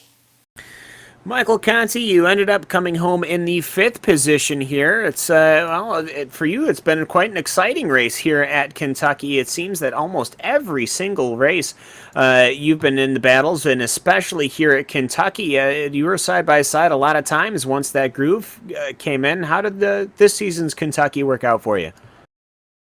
Oh, well, Cam, tonight worked out a lot better than the rest of the year. Getting a top 5 tonight was the goal, and to get our first top 10 of the year, first top 5 of the year, and to come home second is pretty amazing. That's a huge gain over what we've been running the last couple of weeks, really the whole year.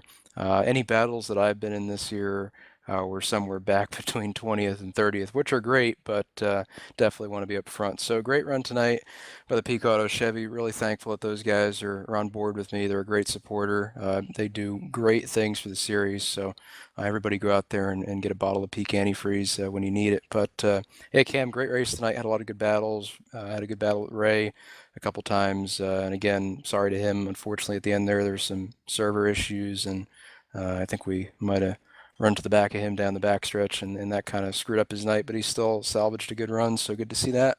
But otherwise, really fun night. Had a good time racing tonight, and nice to finish up front again. Oh, absolutely. In Kentucky, from lap 1 to lap 160, the track changed so much. You guys were able to keep up with those evolutions stop after stop. Just take me through what it's like trying to evolve with this track, especially on a bumpy track like Kentucky. Sure, it's it's really hard to keep up with, especially with what we have to do now with not running the tank full because we can't make it a full fuel run on tires. So we have to put about 30 to 35 laps of gas in the tank, and that really throws the handling off. Obviously, the first run you're full on gas, so you've got the height set in a certain place, and the car travels, and you kind of got the thing squared away for full gas. And then for the rest of the race, you have to run partial gas, which we worked on a little bit today in practice. And I thought we had a pretty decent car with or without gas. I think we definitely had a better car with the gas in it. But even without the gas, we were still a solid top 5 car, and that was great to see. Everybody back at Aftermath that I've been working with the last couple weeks here have been doing a great job. Adam Gillen's really been sticking it through thick and thin with me, and he's been trying to come up with new things, and I've been trying to come up with new things. And believe it or not, something from 2 years ago, when we were running for the championship, something from Atlanta back in 2014, we brought that back out, and what do you know, that thing is just as good as it was when we last ran it back a couple years ago. So now we've got something to build off of. We can start to work on one platform every week and not jump around from setup to setup. So that's going to make our lives a lot easier. And going into the next race, which I believe is Indianapolis. I could be wrong on that, but when we do get to Indianapolis, whether or not it's the next race, we're going to have a great starter set up for there, so really looking forward to that as well. Well, Indianapolis, it absolutely is, Mike. And so, well, thank you, first of all, for hopping on with us here in the booth. It's always great to have you. And hopefully, with that setup, we'll maybe see you up just a little bit further than second position. But Michael Conti, well, you started in 7th, coming home in 2nd. Not a bad day. Thank you very much for joining us in the RaceSpotTV booth. All right, thanks, Cam, and thank you guys at RaceSpot for putting on the broadcast. You do a fantastic job every week, so just keep that up, and hopefully get to talk to you again in Indianapolis. Well, we will certainly see, and of course you can catch that in 2 weeks' time. Anyways, and now we're going to go, I believe, to Dylan Duvall, who came home in 3rd position in the 42 car. I believe he's with Tim Terry. Dylan Duvall comes home with position number 3. Let's talk about this race, because we had a long green flag run. Didn't really see your name near the front of the field, and then all of a sudden we get a couple of cautions, some pit strategy at the end, and you finish 3rd. Walk us through a night at Kentucky. My night at Kentucky was very, very lucky, to say the least. I knew we had a really good car. I choked in qualifying, ended up starting 34th, and my spotter, Nick Neben, who did a great job tonight, decided we were going to try short pitting and try jumping some spots and just see how it worked out. Didn't look like it was going to work out, and then some cautions fell our way. We had some really good restarts, and we managed the best finish of the season. I'm not really sure how it happened, but just insane luck tonight for me, which is something I have yet to have much of this entire season, so it's a really good feeling. Restart at the end of the race. You're starting on the inside behind your teammate Kenny Humpy. Kenny gets out, and then it's like a hungry pack of dogs looking for that piece of steak at the end of it. Talk about that little scramble at the end to get to position number 3. Yeah, that was really fun right there at the end. It was a fun battle with Ray and Mike. Ray got some damage under that caution, which was really unfortunate for him. But Mike got 3 wide on the top and just barely edged me out 3 wide coming to the finish. And I can't really complain, though. I would have taken a top 15 with the way that race was going, and to come out with 3rd, my best finish, was just an incredible feeling just with the way the race went. Now, before we let you go, we head into the Indianapolis Motor Speedway coming up in 2 weeks' time. Looking at this season, looks like you're going to go in 7th place in the point standings. Everybody is tight around that top 5. Now that we're in this second half, what are your expectations, and can we get a win at the Indianapolis Motor Speedway? I'm not sure if we can get a win, but I'd really like to get another top 5 or a good finish for my sponsor, Orazi, who came on the car at Charlotte and have yet to finish worse than 6th for them. So it's been great having them on the car. We've had some really good races with them, and hopefully we can get another top 5 or have a solid run. I really like Indy and have a special paint scheme planned for there, so I'm looking forward to it at least. We'll see what the number 42 team can do at Indianapolis, and the rest of the season. Dylan Duvall will enter 7th in the point standings after a 3rd place run here at Kentucky. And Evan flying that Canadian flag once again, top 3 run for the driver from Halifax. A great result to get up 31 positions from where that 42 was at the start of the night. Dylan Duvall comes home in 3rd tonight. One position behind him, and another person who was in his position here tonight where they could have easily won this race. However, a very different story from where it originated from. The driver who comes home fourth tonight, started on pole position. Ray Alfalla had a spot to win this run. And a couple of late race restarts, the cards didn't fall quite in his direction. He still does get a great result out of this one. Caught up trackside with the driver of the number 2. Ray, congratulations. It was a good result for you guys. And the good news is, by besting to PJ Sturgis by 1 spot, you're going to barely grow that gap that was 11 points into tonight. But I'm sure you keep replaying this race over and over in your head and can think of at least a few scenarios where this car ends up in victory lane. What happened there late with all those yellows? Yeah, I mean, pretty decent result overall. Alfalla took fourth thanks to everybody on Sam and Nix was really fast. We lost a little bit of speed once the track rubbered up, it seemed, but we still had a second place car. I felt like. And once that yellow came out, it just changed the whole race. We had pitted maybe 4 laps prior, so we decided to come down pit road, and we basically and then another yellow came out, and we played the wrong strategy and had us, essentially we were running out of gas with about 18 to go, and I was about to pit in turn 4, and the caution came out. So, from there on, I said, well, if I don't wreck here, I'll consider it a good night, because I was pretty much going to finish, 30th if that stayed green. And unfortunately, on the last yellow, Conti had some technical issues and ran right into the back of my car and kind of, it really slowed me down for the last restart. So we lost a couple more spots, but overall it was a good night considering, and it, it could have been much worse. We were talking at one point in this one when you were going head to head with Kenny Humping, and also another point where you were going head-to-head with PJ Sturgis through all those cycle green flag pit stops, how you don't like to be beat by somebody who's up there with you. Obviously, your competitor in you wants to continue to put that car into victory lane and continue to search to add to a series best 18 race win total over your career in this NASCAR Peak Antifreeze Series. And we were talking about some of the numbers on the year, where tonight Kenny Humping picks up his 3rd win. PJ Sturgis also has 3 wins, and you have 1. But on the flip side of that, you also have the best average start out of anybody, the best average finish, and tonight in 10 races, your 9th top 5 result. That consistency has you some 70 or so points ahead of 3rd. So you mentioned a good result tonight. P4, I guess, fits in line with what you guys have been doing all season long, and that's just getting the results done at the end.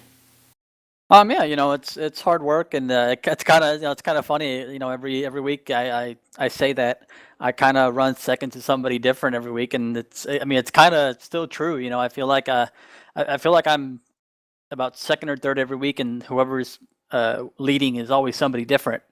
So it's kind of a little funny thing that it's happening, but yeah, overall as a team, Slip Angle and NX, we work well together, and it's a constant work in progress, working on our setups, working on just getting the cars to feel good, because everybody's gaining all the time. So we have to find speed and adjust, and and then luckily next race is my favorite track. So that one is circled on the calendar every year at Indy. Yeah, I was just going to ask you, we go to a very different setting when we come back here in 2 Tuesdays' time, because the last 3 races have been at 1.5 mile racetracks. And in fact, you can look all the way back through 4, Las Vegas, Charlotte, Chicago, and then here tonight at Kentucky, the Brickyard in 2 Tuesdays' time, right here on RaceSpotTV and iRacingLive. What is it about that racetrack that you love so much? I'm not sure. I think it's a track where you really have to hit your marks, and I think that's my strength, is a track that has a clear and defined apex. I tend to struggle a little bit when tracks kind of have corners that go on forever without a defined apex, I guess you could say. My strengths are tracks where you really have to hit a certain mark, and at Indy, if you mess up a turn, especially off of 2 and 4, you're paying for it the entire straightaway, which is really long. So I don't know. I just really enjoy that track. I love watching races there in real life, even though they're, by comparison to everything else, they're not the most exciting things in the world. But I just love watching cars go around there, whether it's stock cars, Indy cars, whatever. It's my favorite track, and I love going there on iRacing. Love watching races there. It's just, without a doubt, my favorite track.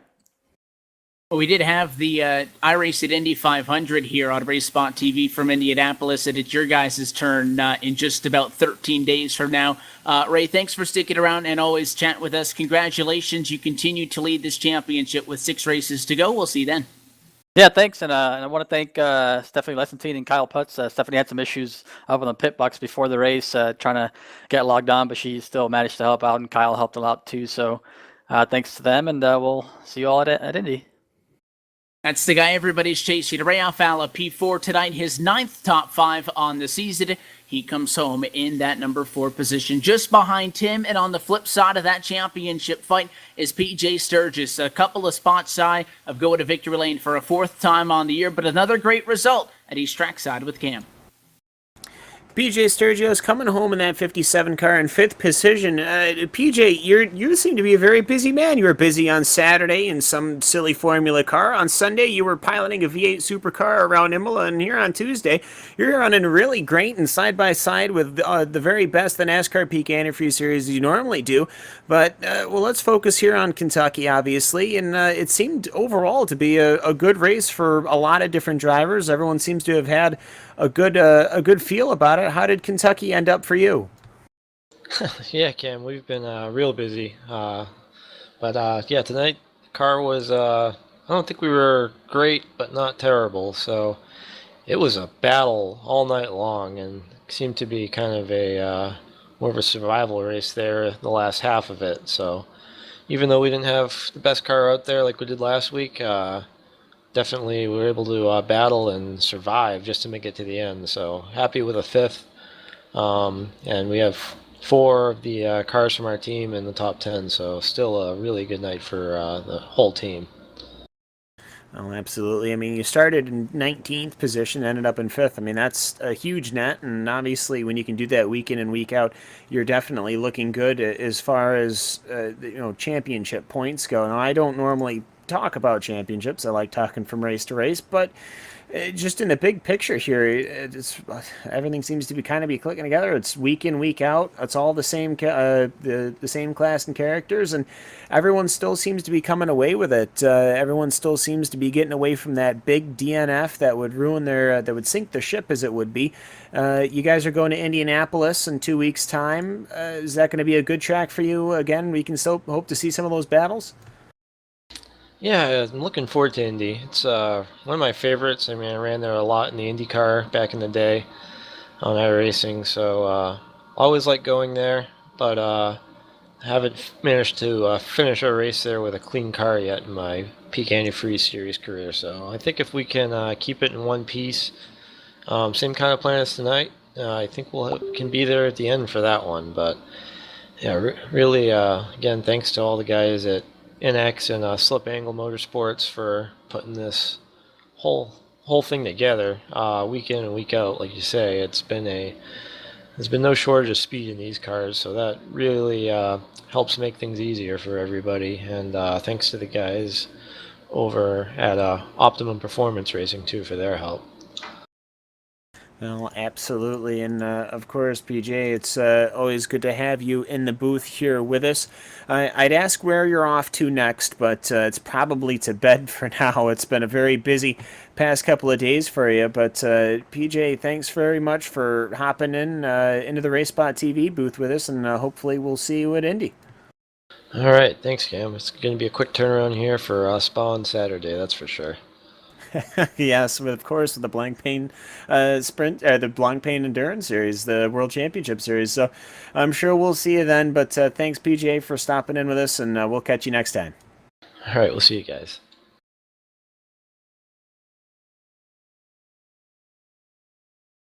So that is tonight's 5th place finisher, PJ Sturgis, and want to talk about the master of all trades, if you will. We had a conversation earlier in the season when we were able to mix things up a little bit, and when we looked out to what's going to be round number 12, which is just 2 weeks to go now in this championship, when we're going to head to a road course. And we talked so much about the difference between when you go one or the other direction on the iRacing service, oval or road, and PJ Sturgis getting the job done. And as Cam, you said, things are clicking. We got 6 races to go, and things are clicking for quite a few names. Kenny Humpy, it's his 3rd win on the season. But something that we talked about in the first couple of weeks, Tim, before we step aside, is that this championship picture obviously is becoming more clear the later we get on into the season, but we said oftentimes it's early in the season where some struggles may go unnoticed in the bigger picture. Well, you notice it now with Kenny Humpy. He's had a great season. 3 wins, 6 top 5s, and 1 pole so far. But again, a 70-point disadvantage, and there is a drop that is going to be factored in. But just 1 or 2 off nights early in the year has him digging out of a hole, and he can't do any more than what he did tonight, and that's win the race, and he's only going to pick up a handful of points because Ray Alfala, PJ Sturgis come home top 5. So he has his work cut out for him for sure. Yeah, that drop for the top 2 is going to be a little bit bigger compared to what Kenny, Jake, Chris, and the rest of the field down below them have, but it's not going to be a 70-point drop. He's still going to have some work to do. If Ray Alfala or PJ Sturgis stumble in those final few races of the season where it's in that zone where they cannot drop a race, it could be Kenny Humpy, Jake Sturgis, somebody back there that really steps up their game. You look at those top 2, they've pulled away a little bit, but if Kenny Humpy continues to rack up the season that he has, he's going to pull away from 4th on back in the rest of the field. It's pretty close back there. You look back to Nick Ottinger, Dylan Duval, drivers that are having decent seasons. We'll see what happens as we continue on. Indianapolis got a road course mixed up into there, and then a couple of other racetracks with unique characteristics before we close off this 2016 season. At the end of it, it's Ray Alfala and PJ Sturgis' championship to lose. It's a matter of who cracks first and who ends up on that top shelf at the Homestead Miami Speedway. Ray Alfala likes Indianapolis. That's a bad idea for the rest of the field. Bad news for PJ Sturgis and everybody else. We head to the Brickyard in 2 weeks' time. Ray Alfala says he loves it. That's bad news for everybody else, Cam. It is such a unique racetrack, though, in this championship. Obviously, home to the Indianapolis 500. We've seen Indy cars here many a time on RaceSpotTV, but it's time for the best oval sim racing drivers in the world to go there, and we'll be there in 2 weeks' time. Well, absolutely, and with IndyCar, it is just so important to have the proper setup and the proper adjustments. With the stock car going around there, it's almost an entirely different ball game. The entire package you have to bring, it's almost like a different track altogether with these stock cars on them. It being so flat, the speed drop-offs in the corners are there. Plus, corner 1 and 2 are actual proper corners instead of, say, a blended corner that we normally see on your circular ovals. So it's going to be a very interesting race, to say the very least. I'm excited for it, at least. I love unique tracks like that, like a Pocono or a Darlington or something like that. And, of course, Watkins Glen in a couple of races' time. I'm personally extraordinarily excited about that. Of course, me coming from a huge road racing heritage, that's going to be ever exciting. And, as always, hopefully we'll put on a very good show.